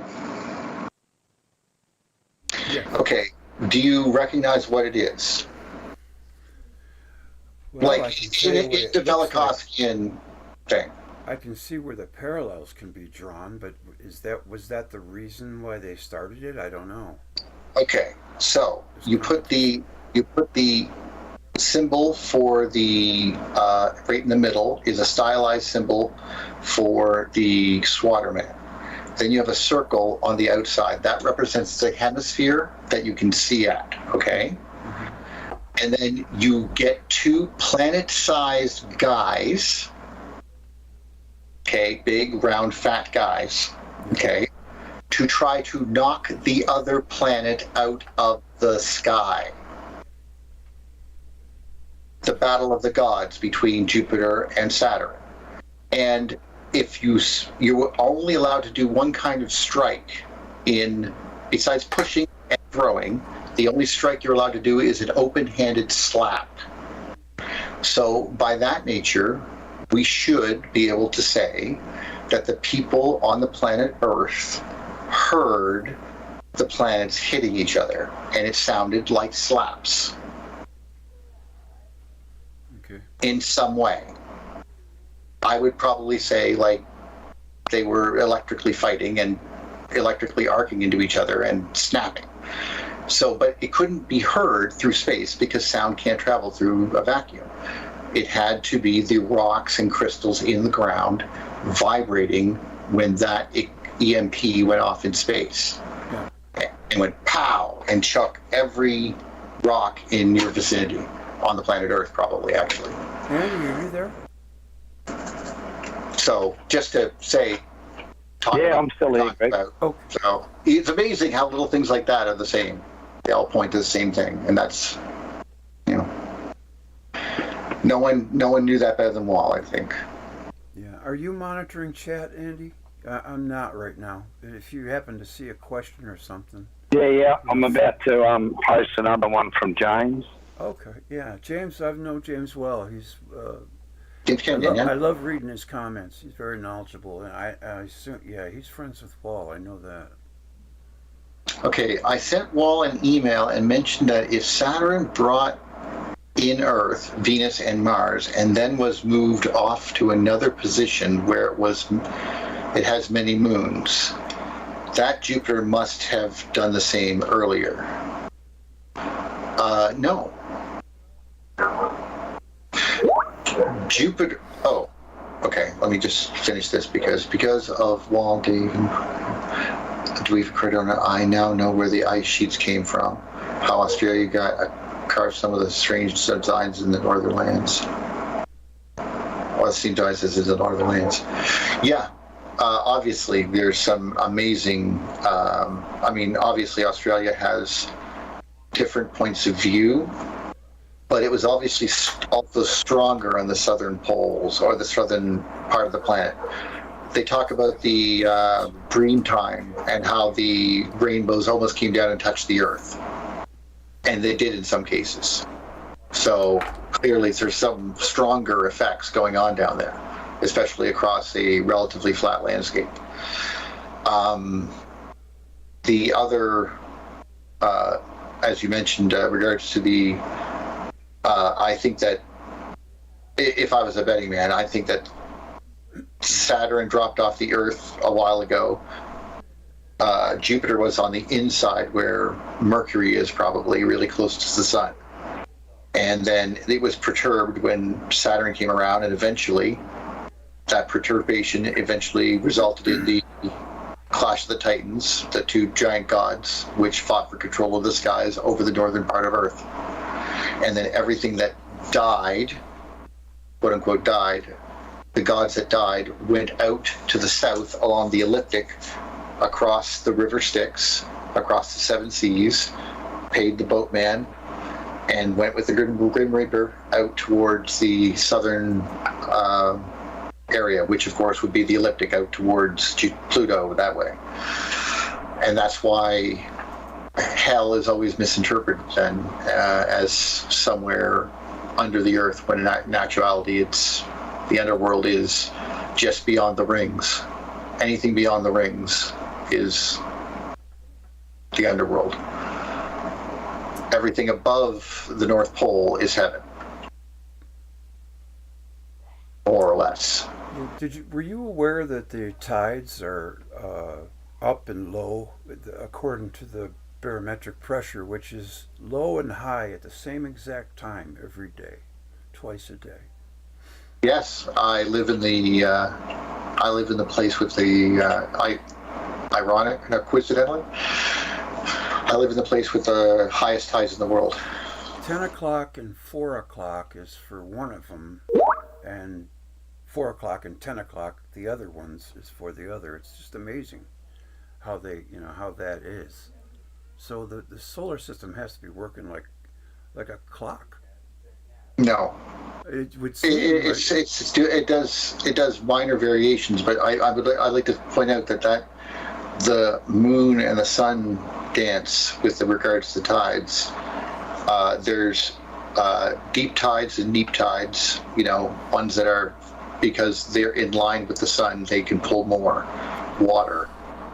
Remember we were talking about last time about how much water Saturn plus perhaps Neptune or Uranus plus Right. We were talking about Mars that, and yeah. Venus and Titan, and of course then shows up Jupiter, all over the North Pole of our planet. It would pull water so far up.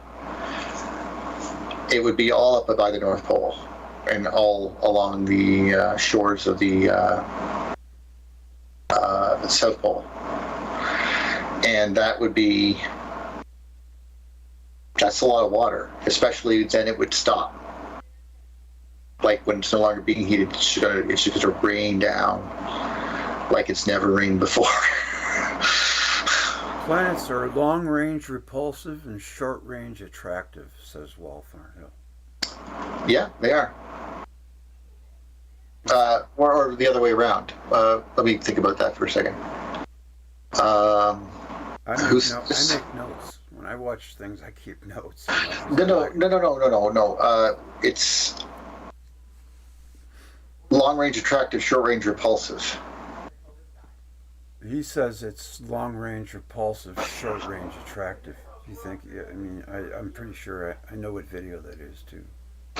It doesn't matter. What he's referring to is what Carl Sagan actually called the likes principle we were talking about before, where you basically have it's the same principle that makes yogurt fluffy. Okay, it's not like a really big principle here, but it's basically you have, if you could imagine, each positive charge as a speck of dust and each negative charge as the area between them, then they will clump together, but they will not push. Like, they will only get so close because the positive will repel. See what I mean? Mm-hmm. So they'd be attracted together long range, but short range they would repel each other because of the positive charges won't get too close, which is why, incidentally, planets probably won't hit each other. However, bolides will enter into the atmosphere, and luckily, like in 2013, will just explode like a shotgun. Unfortunately, the shotgun can be very powerful and loud, but better than losing a continent. So, do you think it's a coincidence that the alleged Earth, Sun, and human blood cells have iron cores? Do you think that's a coincidence?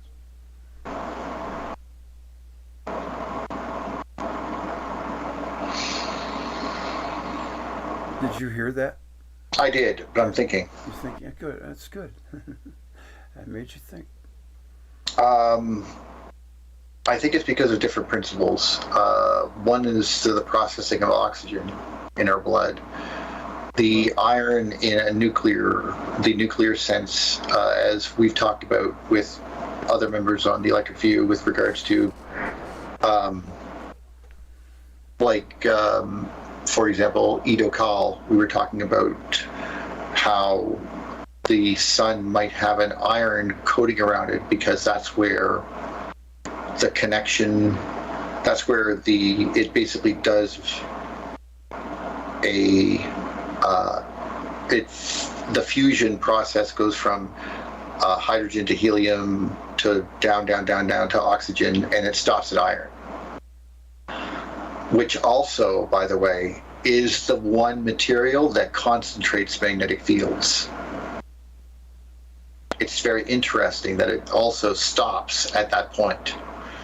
And and of course that's what makes the sun. So a star, if we're right, if the idea of the surface, if Monty Childs is right and so forth, if Don Scott is right, then the sun will eat itself of these things and end up with a lot of iron, and that iron will concentrate the magnetic field more, bringing in more electric charge, which will therefore make more iron and concentrate the magnetic field more. And you see this is a never-ending process. You always blow my mind, man. That's why I love having you on. You always make me think in different directions. That's great. Yeah, I like that. Well, it's also very interesting when we talk about the iron that we had in the middle of our planet. Like it does make a difference. People were talking about. You said Art thought the planet might explode. Like, the reason why I asked is because the blood cell is a colloid. I learned that colloid is a substance that's floating in another substance. It has two walls. And we have a negative 70 millivolt charge that keep those two walls separated. And when that is the case, cells are like, they're repulsive. They repulse each other. When that millivolt charge becomes under 70 millivolts, then the attraction of the cores, the iron cores, can overcome it and conglomerate and cause a massive clot. In addition, interestingly, you might want to look at it something along these lines. So are stars and planets well, I was about to say. Yeah, I know. I just wanted to finish it. No, you're absolutely right. If you think about the solar systems as these blood cells, and the blood itself, or the fluid that it's floating in, the plasma it's floating in, as being the galaxy's power supply to it, you basically describe the same thing. Yeah. I mean, it has iron in the center. Yeah. It concentrates magnetic fields. Yeah. So you can almost say stars are the lifeblood of the universe, and planets are the lifeblood of stars and people. I think planets are our lifeblood, but I think they're to a star, they're just a load on the circuit. Probably, you're probably right about that, and that's a whole other ballgame when you start talking about where planets come from. Well, it makes it really interesting. The difference was, remember, we used to have this idea: what happens if the sun went out and we just went flying off into space? Yeah. And we thought we'd just freeze to death. Well, not anymore. As soon as you exit into interstellar or outside the sun's influence, you're going to be powered by you're going to become a brown dwarf. You're just basically going to become like this glowing ball, even though you're small. So we could exist in that for a long period of time with that kind of sky. Amazing. I wonder if there's not that we like it. I'm pretty sure that we would absolutely hate it. Well, David Talbot and Wal Thornhill basically indicate that this is the conditions that initially was around Saturn when we first started out. Right. Yeah, and I was going to ask you the next question that I have for you. Oh, yeah, Andrew had something to say too. So, okay. You want me to wait for the question? I might forget it. Well, Greg, I was just going to say in the chat you had Orpheus. Now this goes back a bit. Extremely low frequencies can make quite a jerk as well, I think. The next one was about, and then Titans. The Titans are fabulous and beautiful mice of the Titans. And then I'll send you this one, and you can have a read of that one, Neil. So Straw Hartford, I think it was from.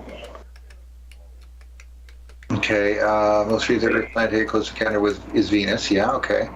Best explanation for why both the Earth and the Moon and the planet Venus are face locked. Yes, that is correct. You're absolutely right on that.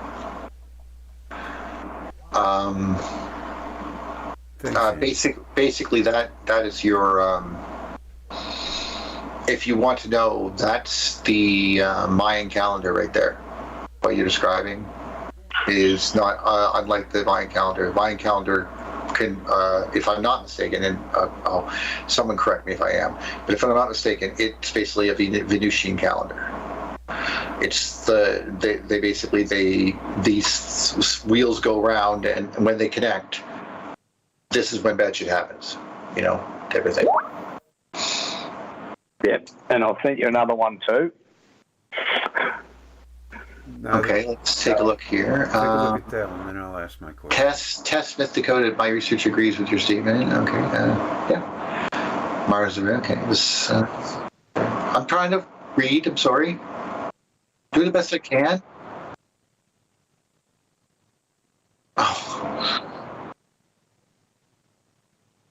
Oh, okay. Have to try. Well, no. What we can hear, everyone can hear because we're connected to YouTube. Okay. The Society Pawnee used to do human sacrifice to Venus and Mars by taking a girl from another tribe and making her the queen for a week. Yeah, that was definitely done. And it was also done not just to girls and not just to men. And basically it's a way of getting rid of the bad association, because basically they can say legitimately, I wasn't ruler then, so I had nothing to do with it. And this, of course, is a way of I'm not going to have to. I would literally. We would have to just go into, and from there sprung all religion. As above, so below. Yes, there's the waters above. I love that. The idea that we could see things and we thought because it was green, it was water-like, but it was just the aurora that was incredibly bright. But they imitated it, and they did try to imitate the stars on the Earth. That happened. We know that happened. So it's crazy stuff. What these guys, whoever they were dedicated to it. And because of the damage on the temples, we know that whatever age that they came up with is a what's the play term? A load of horse hooey. Yeah. Hey, I gotta because they have to be so old that they got hit by a blast that ended civilization 12,000 years ago. So that's how old they have to be. And you're telling me that the Aztecs were just doing sacrifices just a few thousand years in the same temple? No, it's damaged from a blast wave. So unless you know of a recent blast wave that came by this area, I think that we have the culprit, and that's 52 years. Yes, another reason why 52 was a big number. There's even still 52 sorry, I use the F word so much. 52 cards in a deck.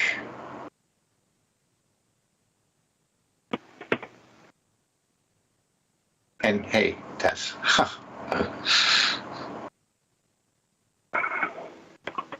I have no connection about what. In fact, recently I've been wondering what the Hopi tribe even is. Well, listen, I wanted to ask you this. Now, this is something that's been perplexing me lately. And that is, the Papa Vu, that when it makes that popular statement, like the man with the sun when it showed itself, that tends to make me believe that perhaps the sun was more of a protostar when Saturn approached it than it was a full-fledged star, and maybe Saturn's appearance gave it that power. Now, Velikovsky seemed to think that. Actually, there's no reason not to think that. That's exactly right. We talked about either through the events themselves in the form of the etching of Mars and all the debris flown up, or alternately, because the power was split between these two bodies and therefore became a parallel circuit, which took some power from the sun and gave it to the interloper because it was highly charged, and then made the sun red. Either way, it was clear that the sun was suffering from the fact that this new sun was here. But this new sun was the great and best sun. We all agree that it was the great and best sun. Mm-hmm. The other sun, we don't even care about that anymore. Don't even give a crap about it. It's just this red disc. We don't give it. This one's green. It's beautiful and green and shiny and gives us all this beautiful, lush vegetation. 24-hour sunlight and all this other lovely stuff that we get from it.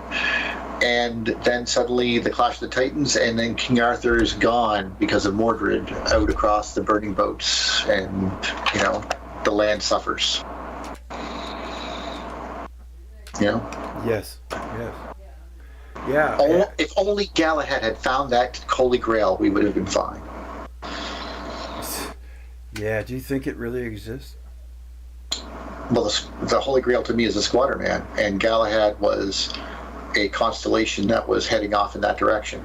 that was sent by Saturn to do that.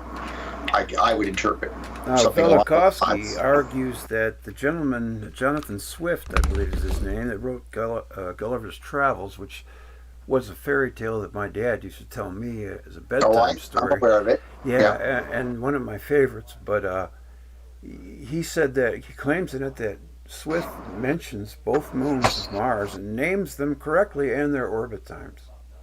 So he must have had some ancient manuscripts. Guess who else does? Who? Alexander Hamilton. How do you know that? I read it somewhere. Oh. I apologize if I'm wrong. Sure. Perhaps maybe I am wrong.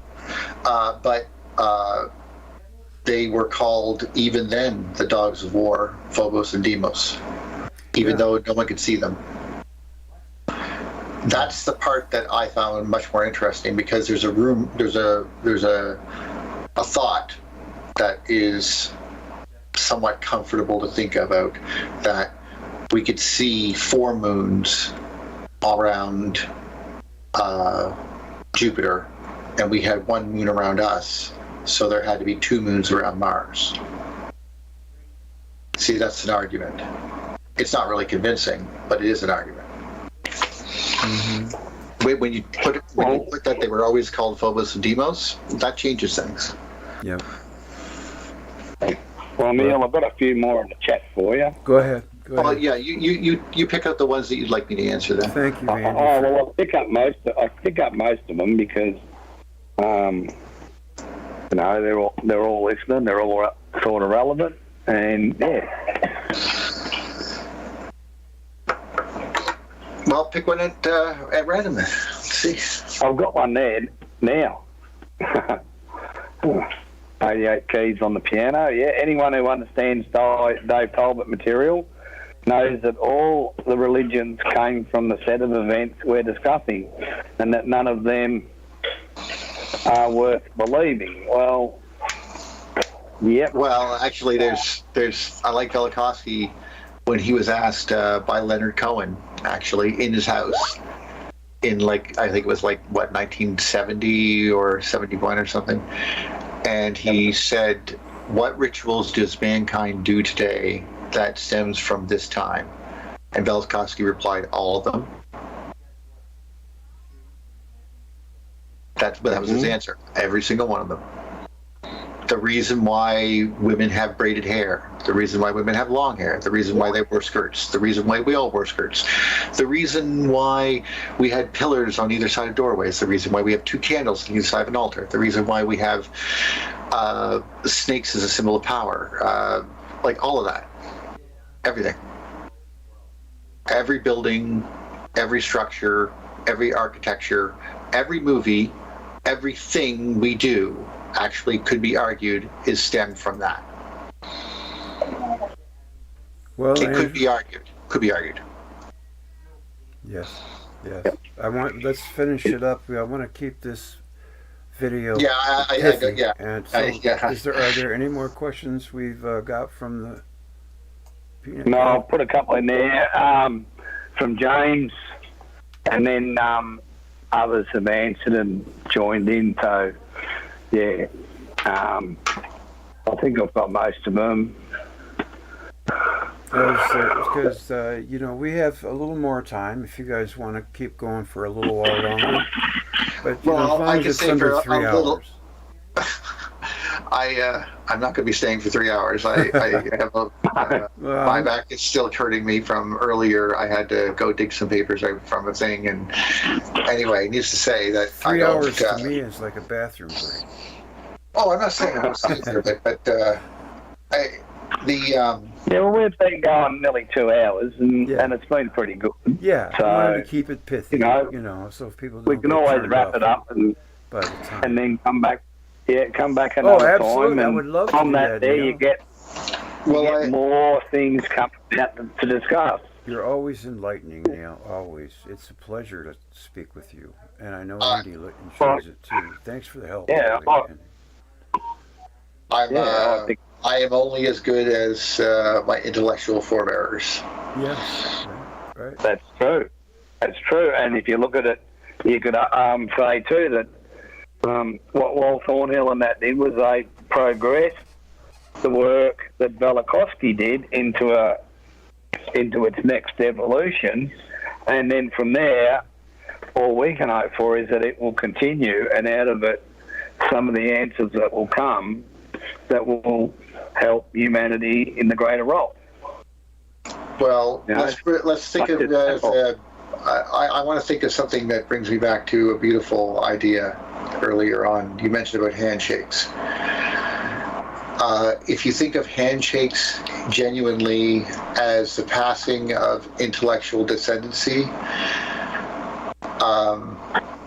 I feel very proud to be able to say that my hand shook David Talbot's, who shook Velikovsky's, Halt and Arp's, and we go from Halt and Arp to Hannes Alvane and stuff like that.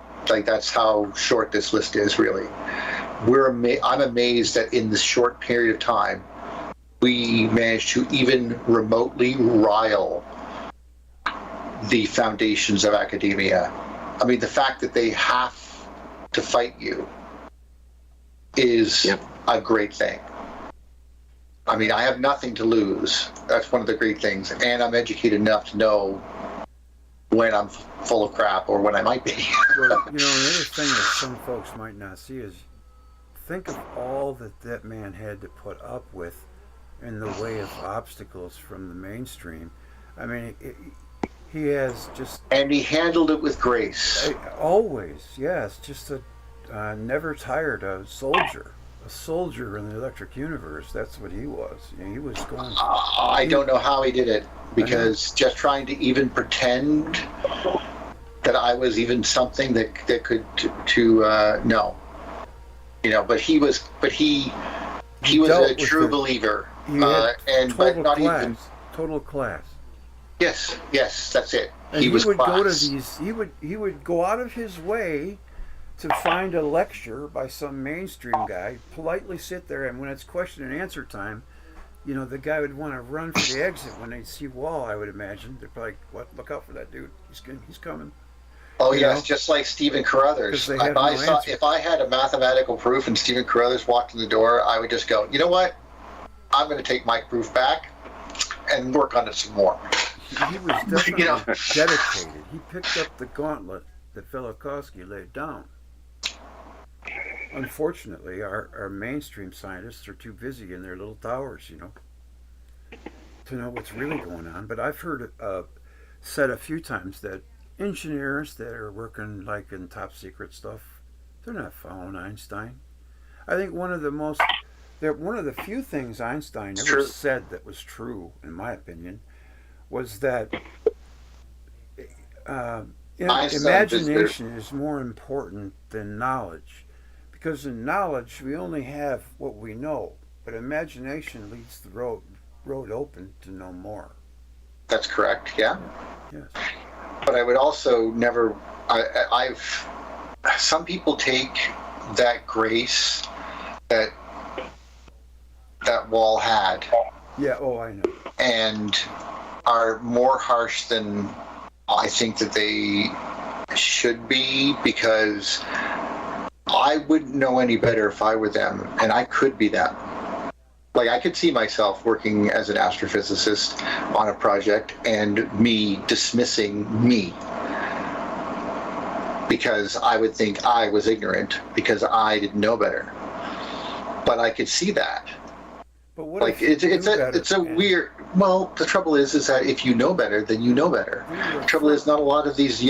Only a few people would say that they know better, that know that they're deceiving anybody. And it's not even people like Neil deGrasse Tyson or something. Like, they believe they're telling the truth and getting people into science. That's what they're doing. That's what they want to do. And I think that's a great thing to do. I don't agree with their version of science in all that aspects in some areas. But in other areas, like, say, classical physics, for God's sakes, teach that, yeah. Classical electronics, go ahead. You're going to learn a lot. Really. Yeah. This is real stuff. But it's so frustrating. It is frustrating, but we can't lose the sight that we can't. If we take something away from Wal Thornhill, if it is about grace and about welcoming handshakes, then we should always be willing to accept our enemies at our table. And then if they don't want to eat with us, that's up to them. But we're not going to call them names for it. We might go, I don't agree with this or I don't agree with that. And they say that, but they never call them names. Even when, what's his name, came on there, what was it, Stephen Shearer, who came to EU 2013 or something and sort of writes some nasty things about them, and they, besides saying, he wasn't giving, they argued the facts back to not conjecture, and in that way, you're going to win. But like I said, I think that there's going to be a crisis of faith for humanity where we're going to do something that the electric universe will be the answer to. It could be as easy as actually getting a high-res rover onto a comet nucleus and actually realizing it's rock and having to completely reassess everything. That would be something. That would be the best option. The worst option is they send a bunch of people to another planet and they all die. Yeah, I know. So I would rather take the comet. I just because, if that's all it takes, I'll take that. I'll take it. Not as dramatic, but I'll take it. Okay, I have to ask you this question. Where do you come down on the moon? Where did it come from? It's obviously it's a giant dragon egg, clearly. Giant no, dragon I'm egg. just kidding. I want to hear all ideas. Now, I've heard the moon is a planet of stolen from Jupiter or Uranus or probably Jupiter. Probably was ejected at the same time Jupiter ejected, and was flung out here to the orbit around which became occupied by the Earth and it. No, so the moon was here, I think, and then we showed up, not the other way around. The moon was orbiting the sun, and now we're both orbiting the sun on this orbit. That's what's going on. That's a good theory. That's why it's so goddamn big. Because all the other moons orbit along the ecliptic, right along the equator line around the rings, for example, of Saturn. That's where most of the moons are. They just look like a straight line of moons if you could see them, but not ours. Ours goes up and down. It goes up and down because it's not orbiting us; it's orbiting the friggin' sun. Did I just dream this, or did we actually have a conversation about the Earth expanding faster than it should be? Yes, and you mentioned Art talking about it, yes, I believe. Paul Art mentioned it, yes. Yeah, I don't want to think that that's the case, but I have no reason to doubt that he could be correct.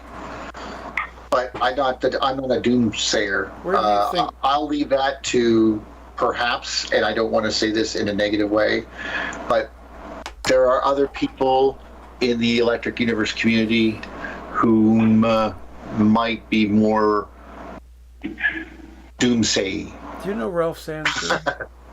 I've heard the name, of course. He has a comment or a quote where he says that all the matter that's in the world today are past electricity, basically. Yeah. Yes. It decayed into matter.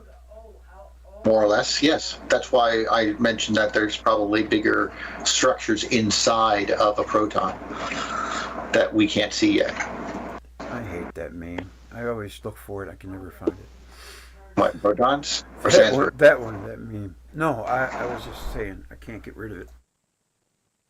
Well, yeah, because Ted was talking about Sandsbury. I think it was him. He did an experiment where he fired a laser, and there was a certain target that had a cap on it. He closed the cap. And what he was saying is, you would think that looking at the laser like it's a spear, and there's a knight on a horse, he would have to hold his shield up before the spear hit the shield. But what Sainsbury was finding out is that he would close the thing and then fire the laser, and then it would hit the target. It was already registered. This is a part that I don't. Yeah, that's spooky, you know. I can only say that I know more about broadcast power and Tesla coils than I do this particular effect. And questions about the speed of light. And of course, they pertain to. I know where directly this pertains to Wal. His idea that there has to be instant interaction in the universe. Right. I agree with you. Yep. But how that exactly pertains, I don't understand. I don't understand everything. I don't know about that particular event, the Sainsbury effect that you're talking about. I heard about it. And I have to sit there going, Like, that's where I have to be. I have to be comfortable with not knowing until I know more. Freya Hella Black says, my uncle is Dan Winter. Is he familiar with Dan Winter? No, I'm sorry.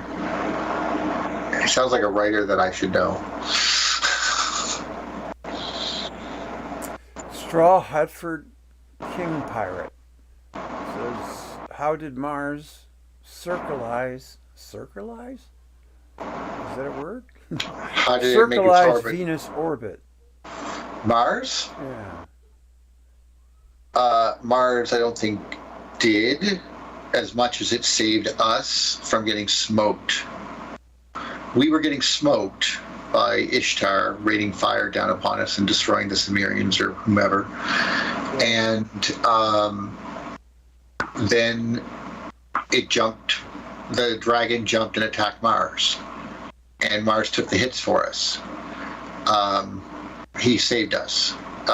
He's a great hero. Twice. Yeah, I'm sure. Yeah, exactly. But I don't know exactly when, but I know why he's a great hero, because he fought that dragon. As to circularizing the orbit, I think that had more to do with machine arcing. Mars, From and then Earth, it's the most and then the body. Moon, and then Venus. Like, we are in between that connection between those planets. So, Earth as is- to Yeah. You got it. Sorry. yeah, no, that was it. That was You basically. cut out So- once in a while. I think you're done talking. So Neil, just for the yes to Freya Yellow Black, I listen to a lot of Dan Winter's work that he puts on YouTube, and some of it's quite interesting, and where it's heading.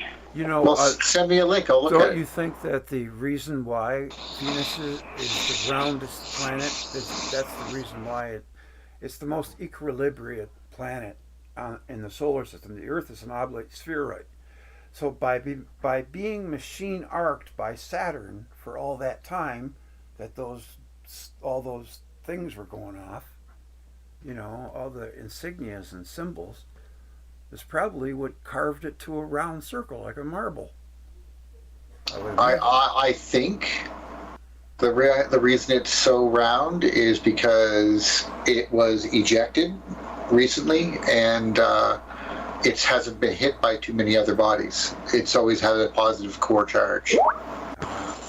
That's my thoughts, but I don't know for sure. I mean, the fact that it spins in the opposite direction tells me that it has a different charge polarity than the rest of the planets.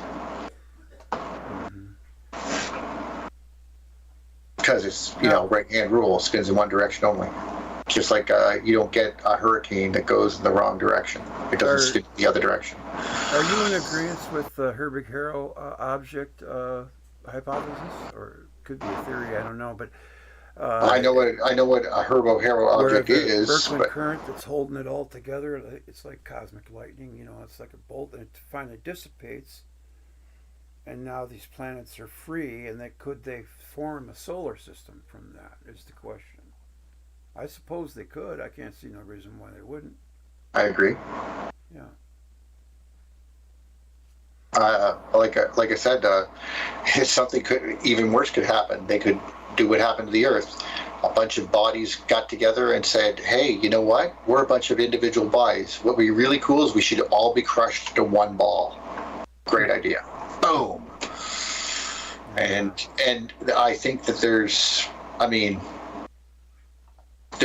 definitely a divot on the northern part of the planet and a bump on the southern part, just like a geode. What about So, the Pacific? The whole damn planet, half of the planet doesn't have any ground, land. well, yeah, obviously it has land. Yeah, little sprinkles of islands here and there, like No, fragments. I didn't mean that. I meant under the water. Well, yeah, but how was it carved? That's the thing. It wasn't just carved. It rolling? just expanded. Okay. That's my thoughts. I think it expanded. I think that little area in the side had a positive charge on the inside of that whole sphere, and it began, as it changed electric pressure on the outside, the pressure inside got to so much that it began to push the planet apart. You know, it looks as though, going back to Saturn for a second, to me, when I look at Titan, I see like a planet like Earth that was in the midst of forming that got stunted. I see the other thing that came out when Venus came out. And okay, explain. They both have similar atmospheres to Saturn, They do. and they both have similar atmospheres to each other. So, and they're both approximately the same size. Now, is that right? I didn't know that. Well, within reason, like within 20 percentage points, I think. Something like that. Is it larger than Ganymede? I honestly do not know. Would be a good question. However, if you want to see electrically carved planets or moons, there's a lot of them now. Like, because we sent very high resolution photographs recently right past these planets. Pluto, and then flying past Pluto to like Sedna or something. Well, if you look at these moons, like Pan, if you type in the moon Pan, Yeah. Pan, Okay. tell me how the hell that happened and it's not electrical. Hold on. Let me get a browser up. Type in the name Pan. Pan, yep. Pan. Moon, of course, Moon. because Pan is obviously a, character from Midsummer Dream or something. Let me get it on the screen here. Look at that little koala in the tree on YouTube. Oh yeah, you sent me that. Thank you very much for that. I know Dan Hunter now. I see his name. I see his face. I know. I've listened to this guy before. Pan. Hey. Moon. Yeah, the moon. If you take a look at the picture of the moon, that moon Pan. Where there was a moon named Pan. What the Yeah. heck is that? See? Looks like a little Saturn. Yeah. That's strange. It's because When electricity. did they discover that? We've seen it for a while. We just didn't know it was a disk. Oh, okay. So don't show that to flat earthers. They might get a bad idea there. Yeah, that's something else, isn't it?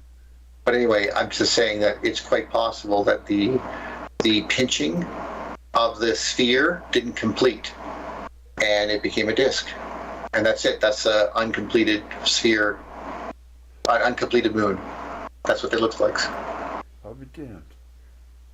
That's my theory, anyway. I don't know when it was discovered, but I didn't even know it existed. Well, Wikipedia, You learn something new it'll tell you. every day. Anyway, I guess Yeah. we can leave on that one. Yeah. That was Yeah. great. Oh, I loved it. We got to do it again and soon. Please, 'Cause, please. I'm having a really good time here. And I need to have a little bit more. Recently some people came up to me and were like, "Oh, you're Neil Thompson. You're blah blah blah blah blah blah," and I was like, "Whoa!" So I've been. That was my little brush with fame, and then I was like, "Okay, that was interesting." Well, But I have to apologize. it was nice. It was nice. Yeah. So I enjoyed that's it. all. I have to apologize for seeming wishy-washy You don't know what it's like to be told you have cancer. It really it puts your life into a perspective. Like you think you have to live every day for today. Well, then, anytime if you got one. But I'm feeling better now. Man, I got a clean bill of health. Well, that makes me feel better. It makes me feel reborn. It really does. But I'm not going to ever take it for granted because life is so precious. So thank you for joining me and talking about our hero, Wal Thornhill. Yeah, and Neil. Well, just like I guess Brandon Lee said, one of the greatest gifts that we have is that it all seems endless. Absolutely, yeah. It did. For me, it caught me, like you said it. You said it all when you said it caught me by surprise. It did. I thought Wal was going to live to be 100. Yeah, He me too. Indestructible. And you know what? I'm,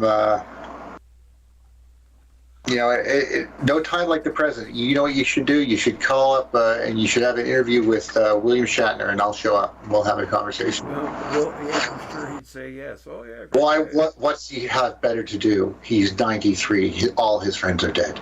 He's an amazing guy. I mean, I'm telling you, the Shat. Yeah. I'm well No, aware of I just mentioned it simply because he showed up to the Oak Island thing just to talk about, Spanish doubloons. I'm sure he would. Who knows what he'd be into? Who knows what he'd like to talk to? Would you like to talk about science with us? What? Yeah. Come on. I like I'm going to science with. Why not? Give him something to do. Mm-hmm. I mean, look. You never know what's going to happen. At 93, Sir Christopher Lee started a heavy metal band. Is that right? Yeah, that guy. Is he still alive? He did? But, I mean, think about what you did. You were a soldier, you were a spy, you hunted down Nazis, then you became a movie star, and then you became a heavy metal singer. Yeah, vampire. It was great. What more do you want to do with your life, sir? Right. Really. You deserve everything. At 93, you get to do whatever you want. Yeah, we thought Wal was going to be one of those kind of guys. I know. Well, he did push himself, but I don't want to blame anything on that. I mean, we don't know when our time's going to be. So. Yeah, that's right. That's what I was saying. When you get that diagnosis and it slaps you in the face, you come unglued first, and then once you come back to your senses, you start putting things in perspective pretty quickly, and then all of a sudden things that seemed like they mattered didn't, and things that seemed like they didn't did. It's strange, and life is strange because we never know. And that's some people say that depression is knowing that before you have cancer. That's right. Anyway, thank you very much for this, and I'm going to go, but okay. Yeah. It was really nice talking to you both, and let me know when we can talk again. I surely will. It was good.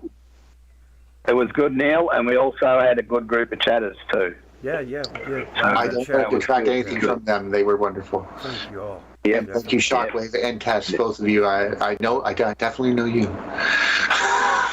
Anyway. Yeah, all right. Old fans. Yeah, we want you to get the old fans and old friends. I would like to see that myself. Well, that's one of the things I'm hoping for. But one thing at a time, right? So. All right. All right. Thanks, Neil. Take care. See you later. Andy. Stay on. Later. Take care. No worries. Bye. Bye. What would you think of that, old buddy? That was pretty good, huh? That's pretty good, yeah. So it went really good because we had some good chatters too. Yeah. So you had some good things to discuss. Do you remember that picture that's showing right now? Do you remember that picture? But yeah, I do. I do remember seeing that. What is that critter? A koala bear? Yeah, that's a koala bear. And is that a eucalyptus tree? No, it's a koala. They're not a bear. They're not a bear. Oh, it's not a bear. That's the American version. Yeah, and they live on eucalyptus gum leaves. Yeah, so they're pretty well drunk all their life. Well, Andy, thank you so much for helping me with the chat, and I want to no, it's been I good. want to talk to you after the show. Okay, so I'll call you. All right, back. then. Okay. No worries. All right. All right. Catch you later, everybody. Thanks. Bye. Okay, everybody. Thanks for coming. Good night. I'll see you down the road, not too long from now.